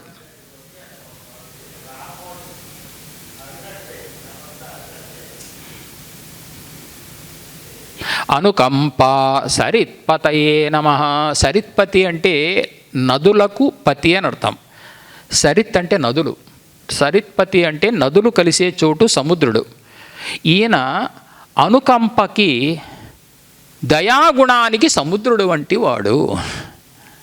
దయాగుణానికి, ఆయనలో ఉన్నటువంటి దయాగుణము ఇంత అంతా కాదు, భక్తులకి దయని ప్రసాదించడంలో మనకు కావాల్సింది అదేకా. మనం పాపాలు చేసినా, తెలుసో తెలియకో పాపాలు చేసినా, ఓ స్వామి నా మీద దయచూపు. అతిమానుష చారిత్రాయ నమః. చారిత్రం అంటే శీలము అని అర్థం. చరిత్ర శీలము, స్వభావము, ప్రవృత్తి, నడవడిక. అతిమానుష మనుష్యుల యందు చూడని ఈ ప్రవృత్తి, నడవడిక దైవ ప్రవృత్తిది, మనుష్యుల యందు ఉన్న ప్రవృత్తి కాదు. అతిక్రాంతము అని అర్థం. అతి అనే దానికి అతిక్రాంతము అని అర్థం. మానుషమైనటువంటి చరిత్రను అతిక్రమించినటువంటి చరిత్ర కలిగినటువంటి మహానుభావులైన అతిమానుష చారిత్రాయ నమః. అమృతోపమ భాషణాయ నమః. భాషణం అంటే మాట్లాడడం. ఎటువంటి భాషణం అది? అమృతోపమ. అమృతము, ఉపమ అంటే వలె, అమృతము వంటి. అమృతము వంటి వాక్కులు. వారి వాక్కులన్నీ కూడా అమృతమే. ఇప్పుడు భారతీ తీర్థ మహాస్వాములు వారు తమ గురువు గారి గురించి రాసుకుంటున్నారు. ఇది గురువు గారి దగ్గర ఉపదేశం పొందారుగా, వారికి తెలుసు వారి వాక్కులు ఎంత అమృతమో వారికి తెలుసు. అందుకే ఈ నామాన్ని రచించారు ఆయన. అమృతము వంటి భాషణము అంటే మాటలు కలిగిన ఆ మహానుభావులకి నమస్కారము. అనేక మఠ నిర్మాత్రే నమః. కొన్ని పదాలు మీరే ఆలోచిస్తే మీకే తెలుస్తాయి, కొంచెం మీరు దాని మీద దృష్టి పెట్టాలి. అనేక మఠాలని, దేశవ్యాప్తంగా శృంగేరి శారదాపీఠం మఠాలని స్థాపించిన మహానుభావులైన, నిర్మాత్రే నిర్మించిన మహానుభావులకి నమస్కారము. అనేక దర్శన మర్మ విదే నమః. దర్శనాలంటే శాస్త్రాలు. సంస్కృతంలో వేదాలు, శాస్త్రాలు ఇవన్నీ, తర్కం, వ్యాకరణం, వేదాంతం ఇవన్నీ అంటాం కదా. వాట్లలో మర్మం అంటే రహస్యం, విదే అంటే తెలుసున్నవాడు అని అర్థం. అనేక దర్శనాలలో రహస్యాన్ని ఎరిగిన మహానుభావులు, వారికి నమస్కారము. అన్నపూర్ణ ప్రతిష్టాత్రే నమః. కాశీలో అన్నపూర్ణాదేవిని ప్రతిష్ఠ చేసిన మహానుభావులు. ఇవాళ మనం వెళ్ళి అన్నపూర్ణ అమ్మవారిని దర్శనం చేసుకుంటున్నాం. అక్కడికి వెళ్తే మనకు అన్ని విషయాలు తెలుస్తాయి. అమ్మవారిని ప్రతిష్ఠ చేసి కుంభాభిషేకాన్ని జరిపించిన మహానుభావులైన. నామం ఏమిటి? అన్నపూర్ణాదేవిని ప్రతిష్ఠ చేసిన మహానుభావులకు నమస్కారము. సరిపోయినా? సన్నుతేష పదాంబుజాయ నమః. సన్నుత ఈశ పద అంబుజ 4 పదాలు ఉన్నాయి. సన్నుతేశ పదాంబుజాయ. సన్నుత ఈశ పద అంబుజ. సన్నుత అంటే స్తుతింపబడిన, నుత అంటే ను అనే దానికి అర్థం స్తుతింపబడిన అని అర్థం. అందుకే ఈ ను మీదనే నౌమి అనే పదం. ఈ ను అనే ధాతువు మీద నౌమి అంటే స్తుతిస్తున్నాను అని అర్థం, నమస్కరిస్తున్నాను అని అర్థం. సన్నుత అంటే స్తుతింపబడిన ఈశా పరమేశ్వరుని యొక్క పద అంబుజ పాద పద్మములు. ఎవరి చేత పరమేశ్వరుని యొక్క పాద పద్మాలు స్తుతింపబడ్డాయో, ఎవరి చేత స్తుతింపబడ్డాయి? ఈ మహానుభావుల చేత. అంటే పరమేశ్వరుని పాదపద్మములను స్తుతించిన ఈ యోగి పొంగవులకు నమస్కారము.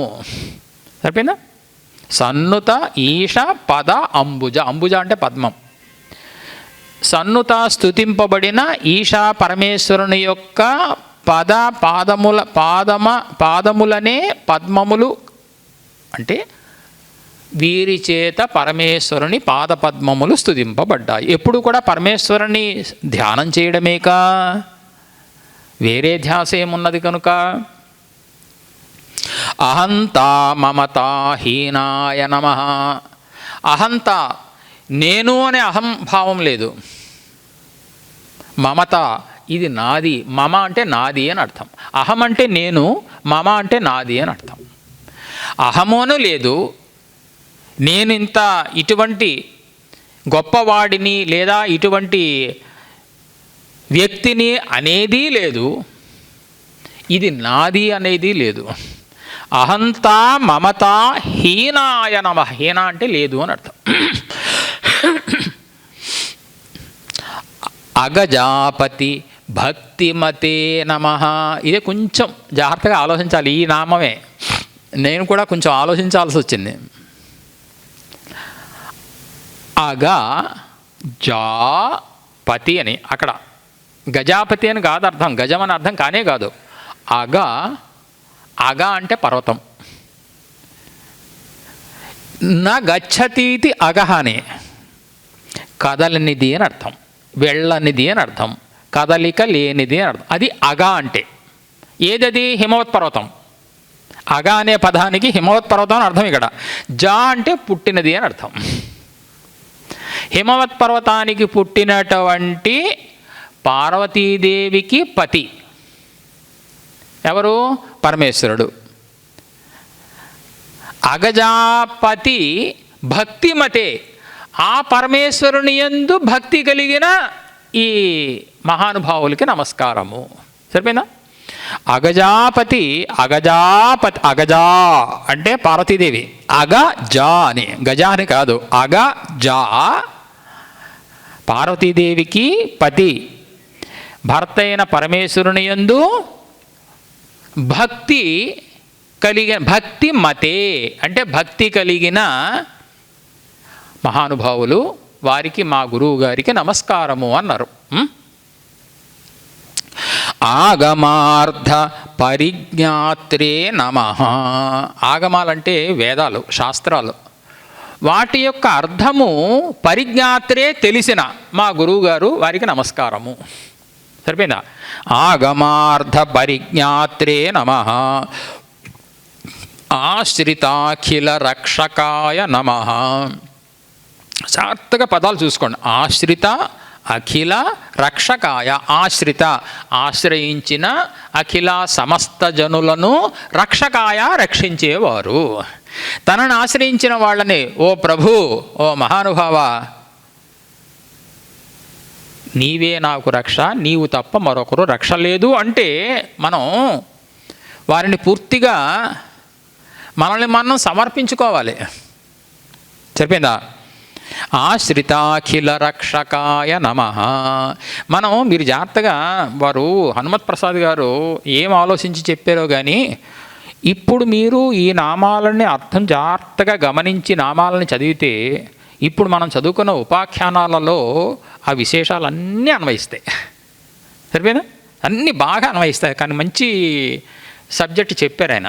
నాకు అసలు ఈ విషయం తోచలేదు, మంచి సబ్జెక్ట్ చెప్పారు ఆయన. ఇది చెప్పండి అనడం ఆయనలో ఒక విశేషం. ఆశాపాశ సముచ్ఛేత్రే నమః.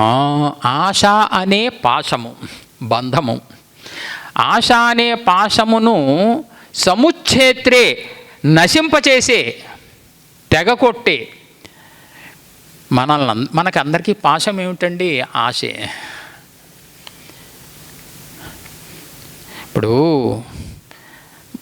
సంసారంలో బతుకుతున్నాం కాబట్టి ఆశ లేకుండా ఉండమని ఎవరూ చెప్పరు. మన కడుపుకి సరిపోయేంత వరకు,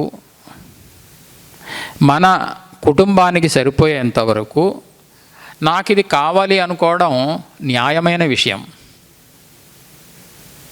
కానీ మనం అలా చేయట్లేదే. బాగా పూర్వకాలంలో చెప్పేవారు, ఎప్పుడో 50-60 సంవత్సరాలు స్వతంత్రం వచ్చిన కొత్తలోట ఈ న్యూస్ పేపర్లు వాటిని ఇలాంటి బల్ల వీధి మొగలో పెట్టి ఇంత ఎత్తున పెట్టి తీసుకోమనేవారట. కావాల్సిన వాళ్ళు వచ్చి ఓ పేపర్ తీసుకునేవాళ్ళు.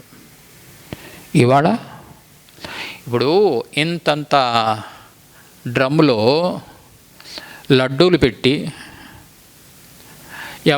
మీరు ఒక్కొక్క లడ్డు తీసుకుని అని చెప్పి వెళ్ళిపోయారు అనుకోండి, వాడు ఇచ్చినవాడు వెళ్ళిపోయాడు అనుకోండి.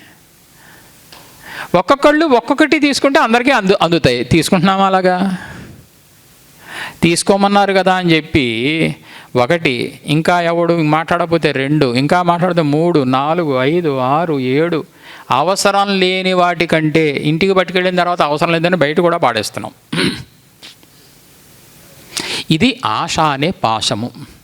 నువ్వు అక్కడికి వెళ్ళి తీసుకోమన్నారు, ఓ లడ్డు తీసుకుని పోని, ఇంట్లో నీ వెనక ఉన్నారు, నీ భార్య ఎదురు చూస్తూ ఉంటుంది, లేదా నీ భర్త ఎదురు చూస్తూ ఉంటాడు, 2. అంతకంటే ఎందుకంటే ఎక్కువ ఇన్ని పట్టుకెళ్ళిపోవాలా? సంచి ఉంది కదా అని సంచి నింపేయాలా? ఇందుకోసమేనా సంచి తీసుకొస్తా? ఆశ, అది ఆశ అనే పాశ. అది మనం అలవాటు చేసుకోవాలి. మనం అది కానీ అలవాటు చేసుకుంటే దీనంత గొప్ప గుణం ఇంకోటి లేదండి. ఆయన ఏదో నాకు 10 రూపాయలు ఇస్తాడని ఆశతో నేను కూర్చున్నాను అనుకోండి, దానంత తప్పు ఇంకొకటి లేదు. ఇచ్చాడు అనుకోండి, తీసుకున్నాను, అయిపోయా. ఇతను ఇస్తే బాగుండును, ఈయన ఇస్తే బాగుండని నేను అనుకున్నానే, అది అనారోగ్యానికి చాలా ప్రధానమైనటువంటి హేతు. అది నీకు యోగ్యత ఉంటే భగవంతుడే ఇప్పిస్తాడుగా. ఆయనలో భగవంతుడు ప్రసాదించి భగవంతుడే ఇప్పిస్తాడుగా నీకు. నువ్వు కావాలనుకుంటే భగవంతుడు ఈయనకి ఇవ్వద్దులే పో అంటాడు. భగవంతుడు పరీక్ష చేస్తాడు కదా. ఏ పనైనా కూడా భగవంతుడే చేయిస్తాడని ఒక ఇది ఉంది కదా. మీరు ఒక వ్యక్తికి 10 రూపాయలు దానం చేశారు, అది మీకు భగవత్ సంకల్పం. అది మీరే ఎందుకు చేశారు? మీ పక్క మనిషి ఎందుకు చేయలేదు? అది భగవత్ సంకల్పం. కాబట్టి ఈ ఆశ అనే ఉందే, అది ఒక బంధం ఏం చేస్తాను? తాళతో కట్టేశాడు అనుకోండి, నన్ను శుభ్రంగా తాళతో కట్టేశారు అనుకోండి, నేనేం చేయగలను? ఏ పని చేయలేను.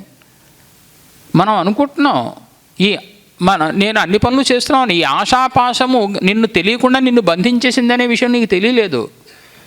అటువంటి ఆశాపాశ ఎంత గొప్ప నామం ఇది. సముచ్ఛేత్రే నమః. ఉచ్ఛేదన చేసేటువంటి మహానుభావులకి నమస్కారము. ఆపన్నార్తి వినాశకాయ నమః. ఆపదలలో ఉన్న ఆర్తి కష్టాలను, ఆపదలలో ఉన్న వారి కష్టాలను వినాశకాయ నశింపచేసి కష్టాలను పోగొట్టే, ఆపదలలో ఉన్న వారి కష్టాలను పోగొట్టే ఆ మహానుభావులకి గురువు గారికి నమస్కారము. కొన్ని నామాలు అర్థమవుతాయి కానీ కొన్ని నామాలు మాత్రం అర్థం అవ్వవు. నేనే చెప్తున్నాను కదా, జాగ్రత్తగా వినాలి. ఈహా విరహిత స్వాంతాయ నమః. ఇక్కడ విరహిత అంటే లేని అని అర్థం, విరహం అంటే లేదు అని అర్థం. ఈహ స్వాంత 2 పదాలు ఉన్నాయి. ఈహ అంటే కోరిక, స్వాంత అంటే మనస్సు. ఈ 2 పదాలకి కొంచెం అర్థం, కొన్ని పదాలకి తెలుసుకోవాలి. తెలుసుకుంటే నామం అర్థం తెలిసిపోతుంది. ఈహ అంటే కోరిక విరహిత లేని, స్వాంత అంటే మనస్సు కలిగిన మా గురువుగారికి నమస్కారము. మా గురువుగారి మనస్సులో ఏ విధమైన కోరికలు లేవు. ఈభవక్త్ర సుపూజకాయ నమః. ఇది కొంచెం అర్థం చేసుకోవాలి. ఈభవక్త్ర అంటే గణపతి, విఘ్నేశ్వరుడు. ఈభ అంటే ఏనుగండి, వక్త్ర అంటే ముఖం అండి. ఏనుగు ముఖము కలిగిన వాడు ఎవరు? గణపతి. ఆ గణపతిని సుపూజకాయ పూజించే మా గురువు గారికి నమస్కారము. తోరణ గణపతి అని ఉందిగా, శృంగేరి వెళ్తే మనకి అమ్మవారి గుడి దగ్గరే తోరణ గణపతి అని ఉంది. ఏముండదు, ద్వారం ఉంటుంది, ద్వారం మీద ఒక గణపతి బొమ్మ ఉంటుంది, విగ్రహం ఉంటుంది. ఇందుమౌళి పదధ్యాయినే నమః. ఇందు మౌళి పదాధ్యాయినే. ఇందు అంటే చంద్రుడు, మౌళి అంటే శిరస్సుని యందు ఉన్నవాడు. చంద్రుడు శిరస్సు యందు ఉన్నవాడు అంటే పరమేశ్వరుడు. ఇందుమౌళి అంటే పరమేశ్వరుడు. చంద్రమౌళి అంటే అదే అర్థం. చంద్రమౌళి బదులు ఇందుమౌళి అన్నారు. ఇందుమౌళి పాదములను ధ్యాయినే, ధ్యానం చేసేటువంటి మా గురువు గారికి నమస్కారము. సరిపోయిందా? ఇహాముత్రార్థ నిస్పృహాయ నమః. నిస్పృహ, వీడంతా నిరాశా నిస్పృహలలో ఉన్నాడు అంటాం. నిస్పృహ అంటే ఏమీ పట్టించుకోకుండా ఉన్నాడు అని అర్థం. అదే కదా, ఎవరిని పట్టించుకోవట్లేదు, నిరాశా నిస్పృహల్లో ఉన్నాడు అని. నిరాశా నిస్పృహల్లో ఉన్నాడంటే చాలా గొప్పవాడు అని అర్థం. వాడిని చూసి మనం బాధపడడం ఏమిటి? నువ్వు కూడా అలా ఉండాలి. ఉంటే నువ్వు చేతనైతే నువ్వు కూడా నిరాశా నిస్పృహల్లో. నిరాశ అంటే ఏదో నిరాశ అని వేరే అర్థం కాదు, ఆశ లేకపోవుట అని అర్థం. నిస్పృహ అంటే స్పృహ లేకపోవుట, అంటే ఆసక్తి లేకపోవుట అని అర్థం. దేని యందు ఆసక్తి లేదు వీరికి? ఇహాముత్రార్థ. ఇహ అంటే ఈ ప్రపంచం, అముత్ర అంటే పరలోకం. ఇహ అముత్ర అర్ధ. ఇహ అంటే ఈ లోకంలో, అముత్ర అంటే పరలోకంలో. ఈ లోకంలో వస్తువులు అక్కర్లేదు నాకు, పరలోకంలో ఉన్న వస్తువులు ప్రయోజనాలు అక్కర్లేదు నాకు. రెండిటి యందు కూడా నిస్పృహ కలిగిన మా గురువు గారికి నమస్కారము. సరిపోయిందా? కర్మ విభాగజ్ఞాయ నమః. ఇది చాలా ముఖ్యం. ఏది చెయ్యాలి ఏది చెయ్యకూడదు అని తెలియాలి, అది వాడే పండితుడు. మనకి ఆ పరిజ్ఞానం లేకే చేయకూడని పనులు చేస్తున్నాం మనం. ఆ పరిజ్ఞానం లేక పెద్దలని నిందిస్తున్నామండి మనం. పెద్దలను మర్యాద చేయట్లేదు, పెద్దలను గౌరవించట్లేదు. ఇంకొంచెం ధనవంతుడే అధికారం ఉన్నాడు అంటే వాడిని చులకనగా కూడా చూస్తున్నామే. కానీ ఎంత పాపం తెలుసా? కర్మ అకర్మ అంటే చేయతగిన చేయతగని,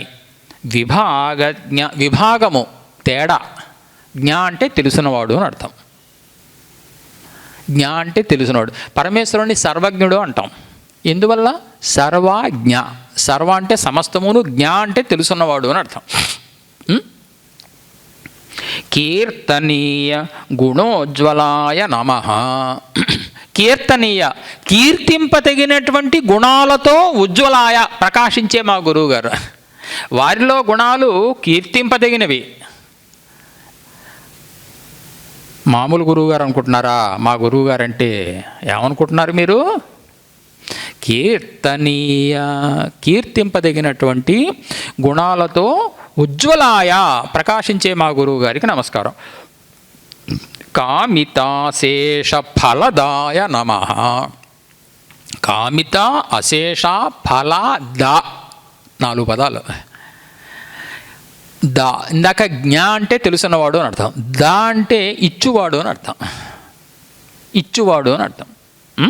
ఫలం దదాతీతి ఫలదహ అని. కామిత అంటే కోరుకున్న అశేష సమస్తమైన ఫలములను ఇచ్చువాడు మా గురువుగారికి నమస్కారము. కామితాశేష ఫలదాయ నమః. కోమల స్వాంత సంయుతాయ నమః. కోమలమైనటువంటి స్వాంతము అంటే మనస్సు. మా గురువుగారి మనస్సు ఎప్పుడూ కోమలమే, మలములు లేనిది అని అర్థం. కోమలము అంటే స్వచ్ఛమైనది అని అర్థం. అటువంటి మనస్సుతో సంయుతాయ కూడుకున్నటువంటి మా గురువుగారికి నమస్కారము. కాలట్యాది పరిష్కర్త్రే నమః. కాలటి దానిని పరిష్కరించారు ఆయన. అక్కడ వేద పాఠశాల, శాస్త్ర పాఠశాల అన్నీ నిర్మించి, మందిరాలని స్థాపించి, ఉచిత విద్యని బోధింపచేసి చేసిన మా గురువుగారండి. కాలట్యాది పరిష్కర్త్రే నమః. సరిపోయినా? ఒక కాలటే కాదు, ఆది మొదలుగా కలిగిన, ఒక కాలటి మొదలుగా కలిగిన పెద్ద పెద్ద పట్టణాలని ఆధ్యాత్మిక నగరాలుగా తీర్చిదిద్దిన మా గురువుగారు వారికి నమస్కారము అన్నారు మహాసన్నిధానం వారు, భారతీ తీర్థ మహాస్వాముల వారు. కామక్రోధ వివర్జితాయ నమః. ఇది మీకు తెలుస్తూనే ఉంటుంది. కామములు, క్రోధములు, వివర్జిత అంటే విడిచిపెట్టిన, కామక్రోధాలను విడిచిపెట్టిన మా గురువుగారికి నమస్కారము. కరాబ్జ విలసద్దండాయ నమః. ఇది కొంచెం కష్టం, ఇలాంటి నామాలు అర్థం చేసుకోవాలి. కర అబ్జ విలసత్ దండ. దండం అంటే వారు ధరించే దండం. కర అంటే చెయ్యి, అబ్జ అంటే పద్మం. చేయి అనే పద్మంలో, వారి చెయ్యి పద్మం లాంటిది. చేయి అనే పద్మంలో విలసత్ అంటే ప్రకాశిస్తున్నటువంటి దండము కలిగిన మా గురువుగారు. కరాబ్జ విలసత్, కరమనే అబ్జమందు లేదా పద్మమనే ఈ చేయి యందు విలసిస్తున్నటువంటి, విలాసవంతముగా ఉన్నటువంటి, ప్రకాశిస్తున్నటువంటి దండము కలిగినటువంటి మా గురువుగారికి నమస్కారము. కాషాయాంబర సంవృతాయ నమః. ఇది కొంచెం సులభం. కాషాయ అంబర అంటే వస్త్రం. కాషాయ వస్త్రముతో సంవృతాయ అంటే కూడుకున్నటువంటి, చుట్టబడిన. ఆయన కాషాయ వస్త్రంతో చుట్టబడి ఉన్నారు. అటువంటి మా గురువుగారికి నమస్కారము. గురు పాదాంబుజ ధ్యాయినే నమః. గురు పాద అంబుజ పద ధ్యాయినే. జాగ్రత్త, ఒక్కొక్క పదం చూసుకోవాలి మీరు. గురువుగారి యొక్క పాద అంబుజ, పాదములనే పద్మాలు. అంబుజ అంటే పద్మాలు. అంబు అంటే నీరండి, అంబుజ అంటే నీటిలో పుట్టినది అని అర్థం. ఈ తామర పువ్వులు అవి. గురు పాదాంబుజ, గురువుగారి యొక్క పాద పద్మములను ధ్యాయినే ధ్యానము చేసే మా గురువుగారికి నమస్కారం. మా గురువుగారు ఎప్పుడూ తమ గురువుగారి యొక్క పాదపద్మాలకు నమస్కారం చేస్తూ ఉంటారు. చంద్రశేఖర భారతీ మహాస్వాముల వారికి ఎప్పుడూ కూడా ధ్యానం చేస్తూనే ఉంటారు. సరిపోయినా? గణనీయ గుణోజ్వలాయ నమః. గణనీయ లెక్కలేనన్ని గుణాలతో ఉజ్వలాయ ప్రకాశించేటువంటి మా గురువుగారికి నమస్కారము. చిత్త నైర్మల్య సందాయినే నమః. చిత్త నైర్మల్య సందాయినే 3 పదాలు. చిత్త మనస్సులకు నైర్మల్య నిర్మలత్వాన్ని సందాయినే ఇచ్చే, మన చిత్తాలకు అందరికీ, మన మనస్సులకి నిర్మలత్వాన్ని ప్రసాదించే ఆ గురువు గారికి నమస్కారము. సరిపోయినా? చాలా సులభమైన నామాలండి. కొన్ని నామాలు ఈ లలితా సహస్రం అవి చూస్తే కష్టం, వాటి అర్థం తెలుసుకోవడం చాలా కష్టం. లలితా సహస్రం అంతా కూడా ఆ నామాలు అంత బాగా సులభంగా అర్థం అవ్వదు. పెద్ద పెద్ద నామాలు. ఆ శ్లోకంలో మొదటి పాదం అంతా నామమే. ఈ నామాలు అలా కాదు, ఇంత చక్కని సులభమైన సరళ సంస్కృతంలో రాసినటువంటి నామాలు, చక్కగా అందరం కూడా జపించుకోవడానికి వీలైనటువంటి నామాలు.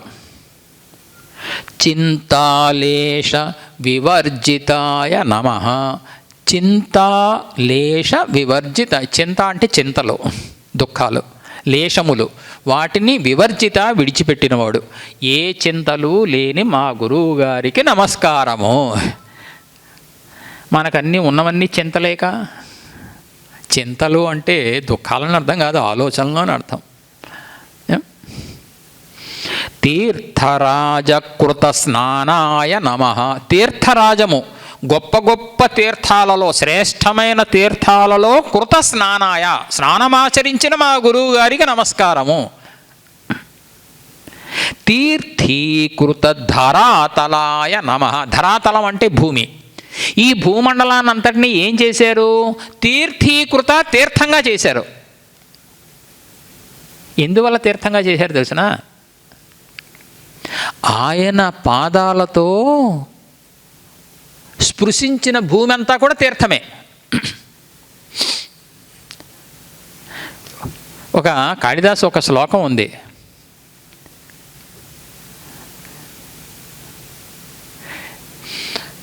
సప్తర్షులు హిమవంతుడి దగ్గరికి వస్తారు.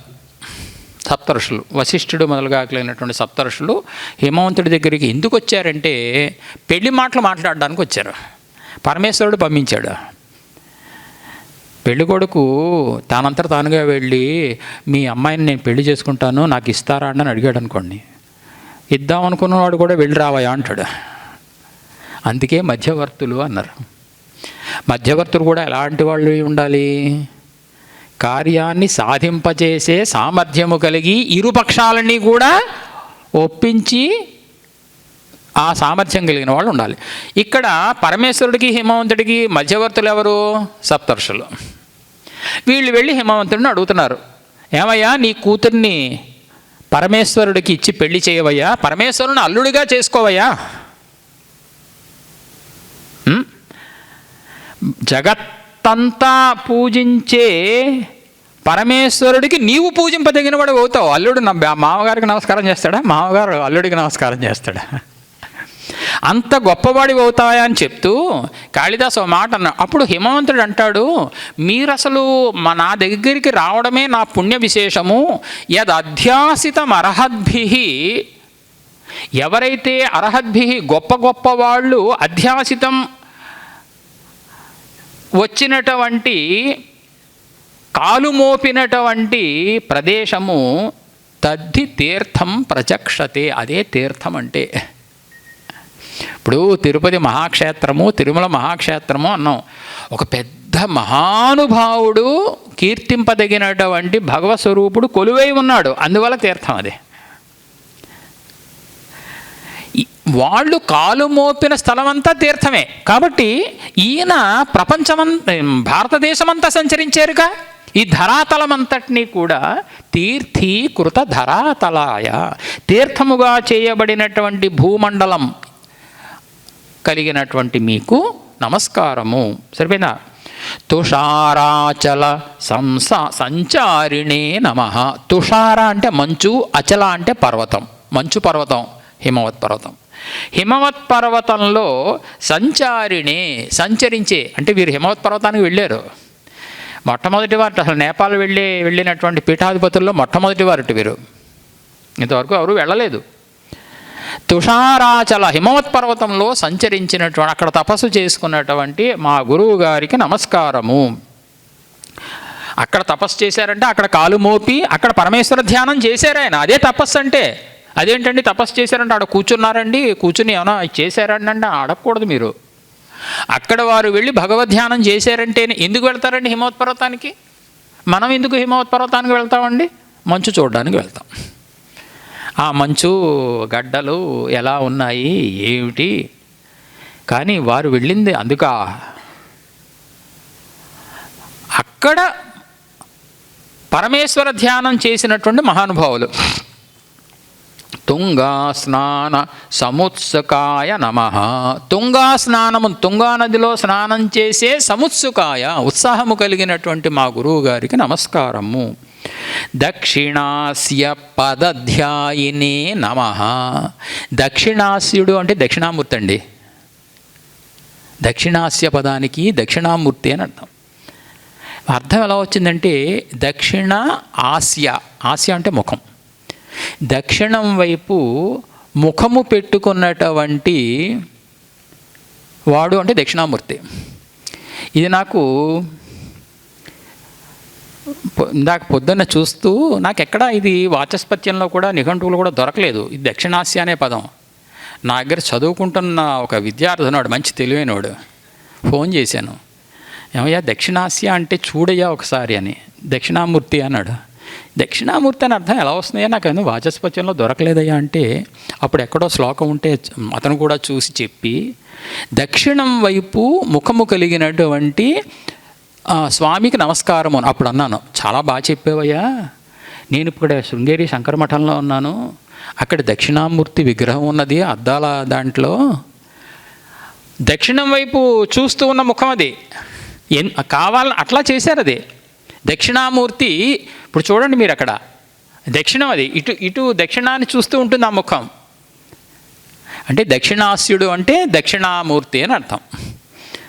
దక్షిణ ఆస్య అని, దక్షిణ దిక్కు యందు, దిక్కుకి ఆస్యం అంటే ముఖం కలిగిన వాడు అని అర్థం.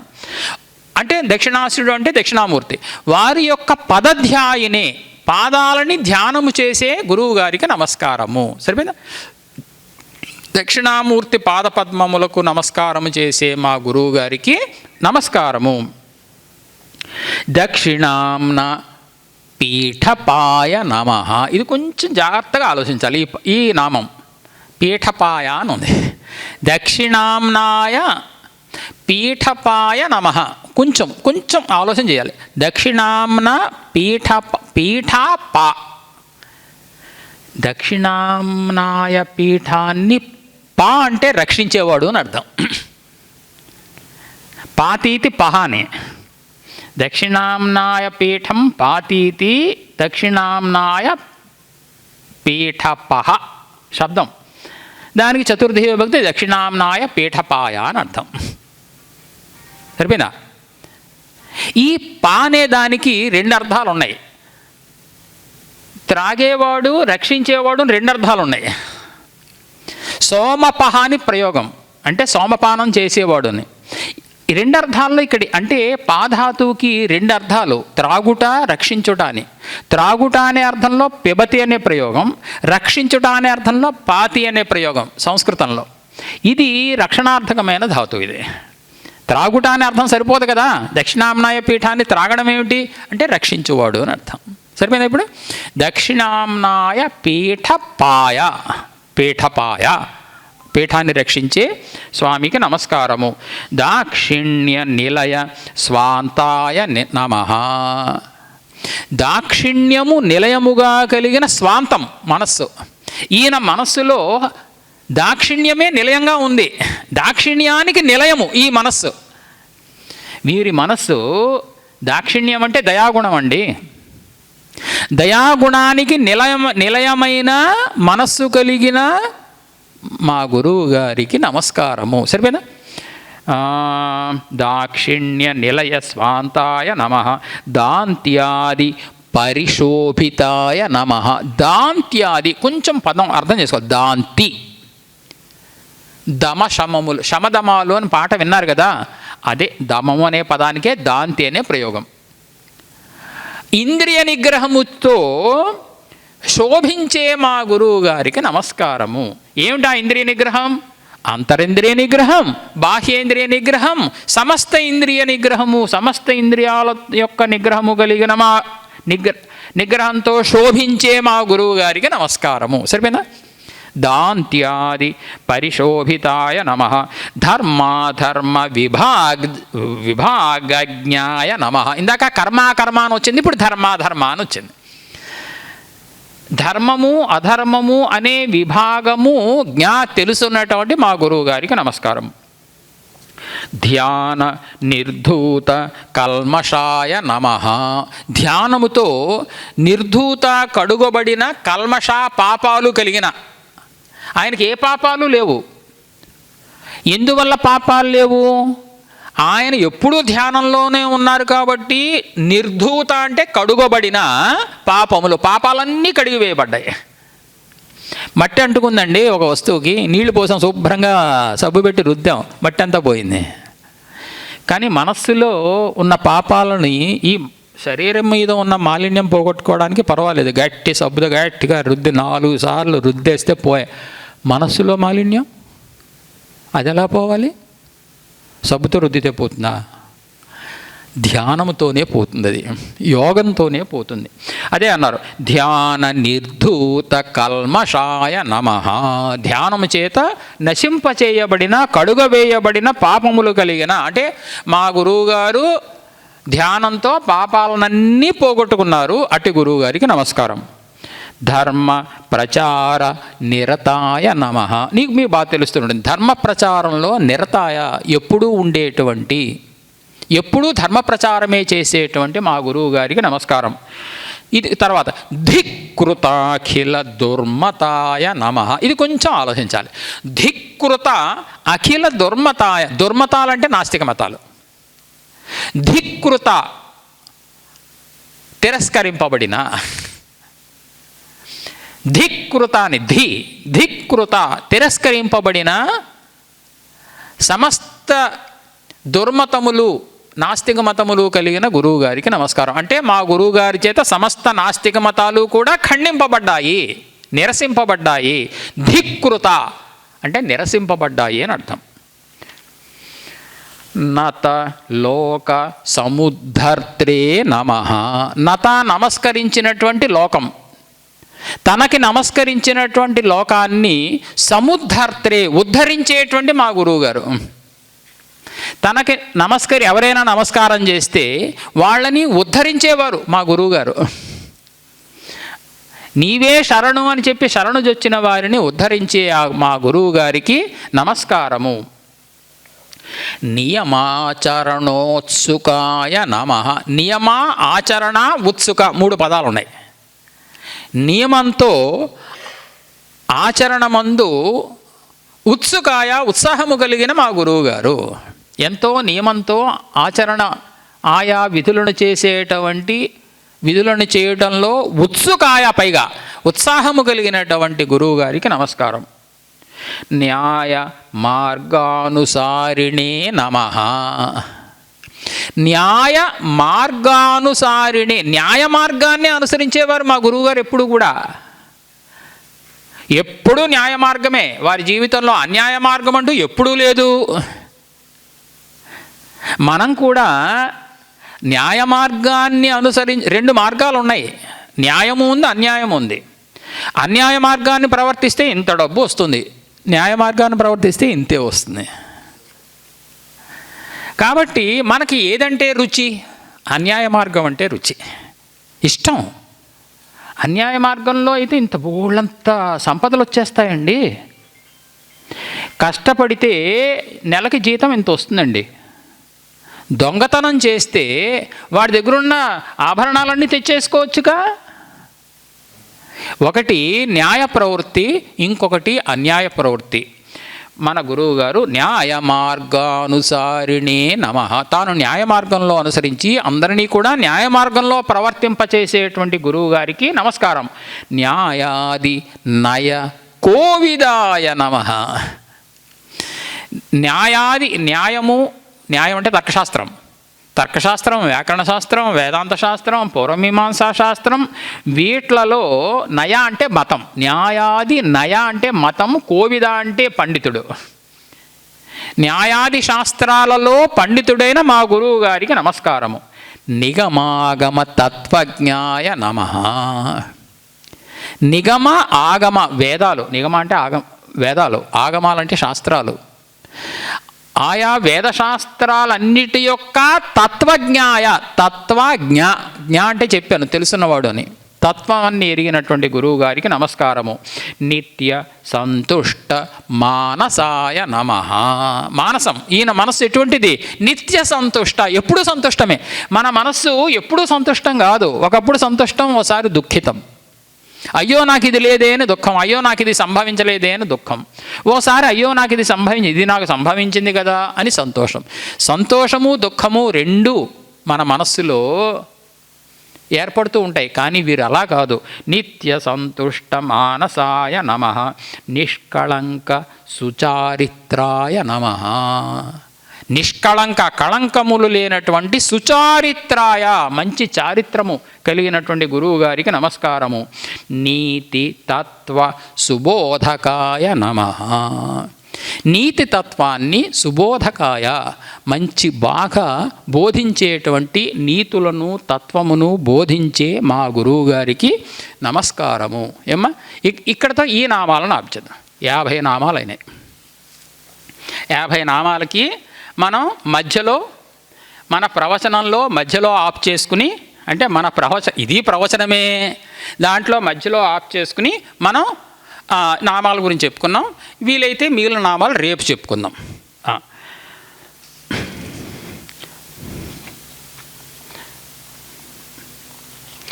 కొన్ని విషయాలు మళ్ళా ప్రవచనం చెప్పుకుందాం.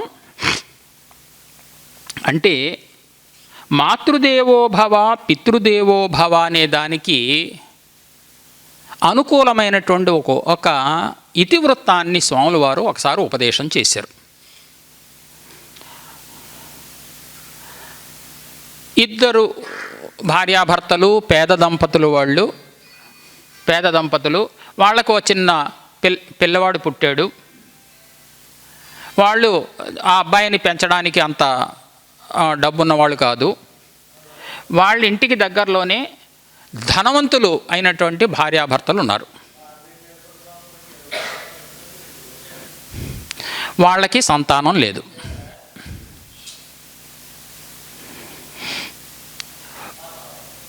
వీళ్ళు ఏం చేశారంటే, ఈ ధనవంతులైనటువంటి భార్యాభర్తలు ఏం చేశారంటే, ఆ పేద దంపతుల దగ్గరికి వెళ్ళి, మీ పిల్లవాడిని మాకు ఇస్తారా, మేము దత్తత తీసుకుంటాం అన్నారు. అయితే తల్లి మొదట అంగీకరించలేదు. కానీ పోనీలే, ఇక్కడి పక్కనే కదా, మన పిల్లవాడిని ఇచ్చేమనుకో చక్కటి ఆహారాన్ని ఇస్తారు, చక్కటి దుస్తులు ఇస్తారు, మంచి చదువు చెప్పిస్తారు, మంచి పెద్దవాడవుతాడు, పోనీలే అని చెప్పి వాళ్ళకి దత్తత ఇవ్వడానికి ఒప్పుకున్నారు. పక్కనే ఉంటాడు కదా, కనబడుతూనే ఉంటాడు కదా అని చెప్పి దత్తత ఇచ్చేశారు. కొంతకాలం తర్వాత ఎలా అయ్యారంటే, అసలు ఈ పేద దంపతులను పిల్లవాడిని చూడడానికి కూడా ఒప్పుకునేవారు కాదు. అంత మాకు దత్తత ఇచ్చారుగా, మా పిల్లవాడుగా, మీరెందుకు చూస్తారన్నంత వరకు కూడా అయింది. తల్లి బాధపడింది, దుఃఖాన్ని అనుభవించింది. ఓ రోజు ఆ పిల్లవాడికి మశూచి వచ్చింది. మశూచి వస్తే దగ్గరికి ఎవరు వెళ్ళరు, చెయ్యరు. అప్పుడు ఆ ధనవంతుల ఇళ్లలో ఉన్నటువంటి సేవకుడు వచ్చి, అమ్మా పిల్లాడేమో మశూచితో బాధపడుతున్నాడు, పిల్లవాడి దగ్గరికి ఎవరూ వెళ్ళట్లేదమ్మా, అయ్యో నా బిడ్డ అని పరిగెత్తుకుని వెళ్ళింది. అయ్యో నా బిడ్డ అని పరిగెత్తుకుని వెళ్ళి ఆ పిల్లవాడిని ఎత్తుకుంది. అంటే తల్లి ప్రేమ ఎలా ఉంటుంది అని చెప్పడం కోసం, ఏ రకమైనటువంటి వ్యాధితో ఉన్నా కూడా తన పిల్లవాడు తను అని చెప్పి ఆ తల్లికే ఉంటుంది ఆ ప్రేమ. తండ్రి కంటే కూడా తల్లికి మరింత 10 రెట్లు ఎక్కువ ఉంటుంది ఆ ప్రేమ. అందుకే మన ఉపనిషత్తులు మాతృదేవోభవ పితృదేవోభవ అని చెప్పింది. కాబట్టి పిల్లలు కూడా తమ తల్లిదండ్రుల్ని అంత గౌరవంతో కృతజ్ఞతతో చెయ్యాలి చెప్తూ స్వాముల వారు, తల్లిదండ్రులు జీవించి ఉన్నంతకాలం వారి మాటను జవదాట రాదు. తల్లిదండ్రులు మన మంచికే కదా చెప్తారు, చెడిపోమని చెప్తారా ఎప్పుడైనా? ఏ తల్లిదండ్రులైనా? తల్లిదండ్రులు చనిపోయిన తరువాత ప్రతి సంవత్సరం కూడా వాళ్ళకి శ్రాద్ధ కర్మలను ఆచరించాలి. చాలామంది పని చేయటం లేదు. అని అభిప్రాయం కావచ్చు. అందుకే ప్రత్యేకించి ఈ విషయాన్ని చెప్పారు.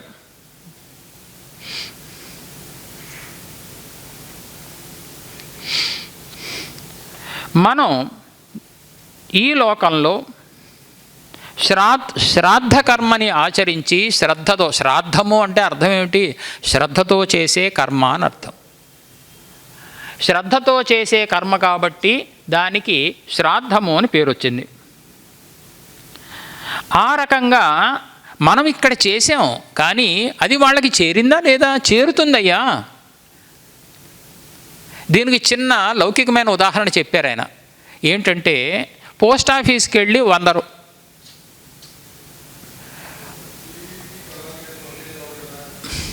పోస్ట్ ఆఫీస్కి వెళ్ళి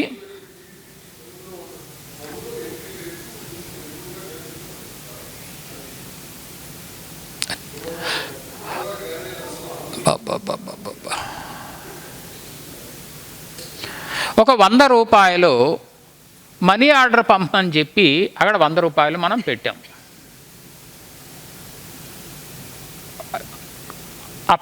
ఫారం పూర్తి చేసి ఇచ్చాం. ఈ 100 రూపాయలు వెళ్ళాయా అక్కడికి? కానీ అక్కడికి ముట్టాయా లేదా 100 రూపాయలు? ఇది అటువంటిదేనయ్యా. ఒక నాస్తికుడు అన్నట్ట, ఇక్కడ నీళ్లు పోస్తున్నారు మీరు, ఎక్కడో ఉన్నటువంటి మీ పితృదేవతలకు చేరతాయా?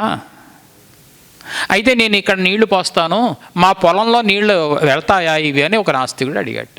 అంటే అహంకారంతో వైదికమైనటువంటి విషయాల మీద శ్రద్ధ లేకుండా తానే గొప్పవాడు, తను చూసిందే గొప్ప అని భావించేవాడు చేసేటువంటి పని అన్నమాట. చెప్తూ పిల్లలు ఎంతో జాగ్రత్తగా వాళ్ళు ప్రవర్తించాలి, అశ్రద్ధ అనేటువంటిది పనికిరాదు అని చెప్పినటువంటి విషయం. ఇంకొకటి చెప్పి ముగిస్తాను.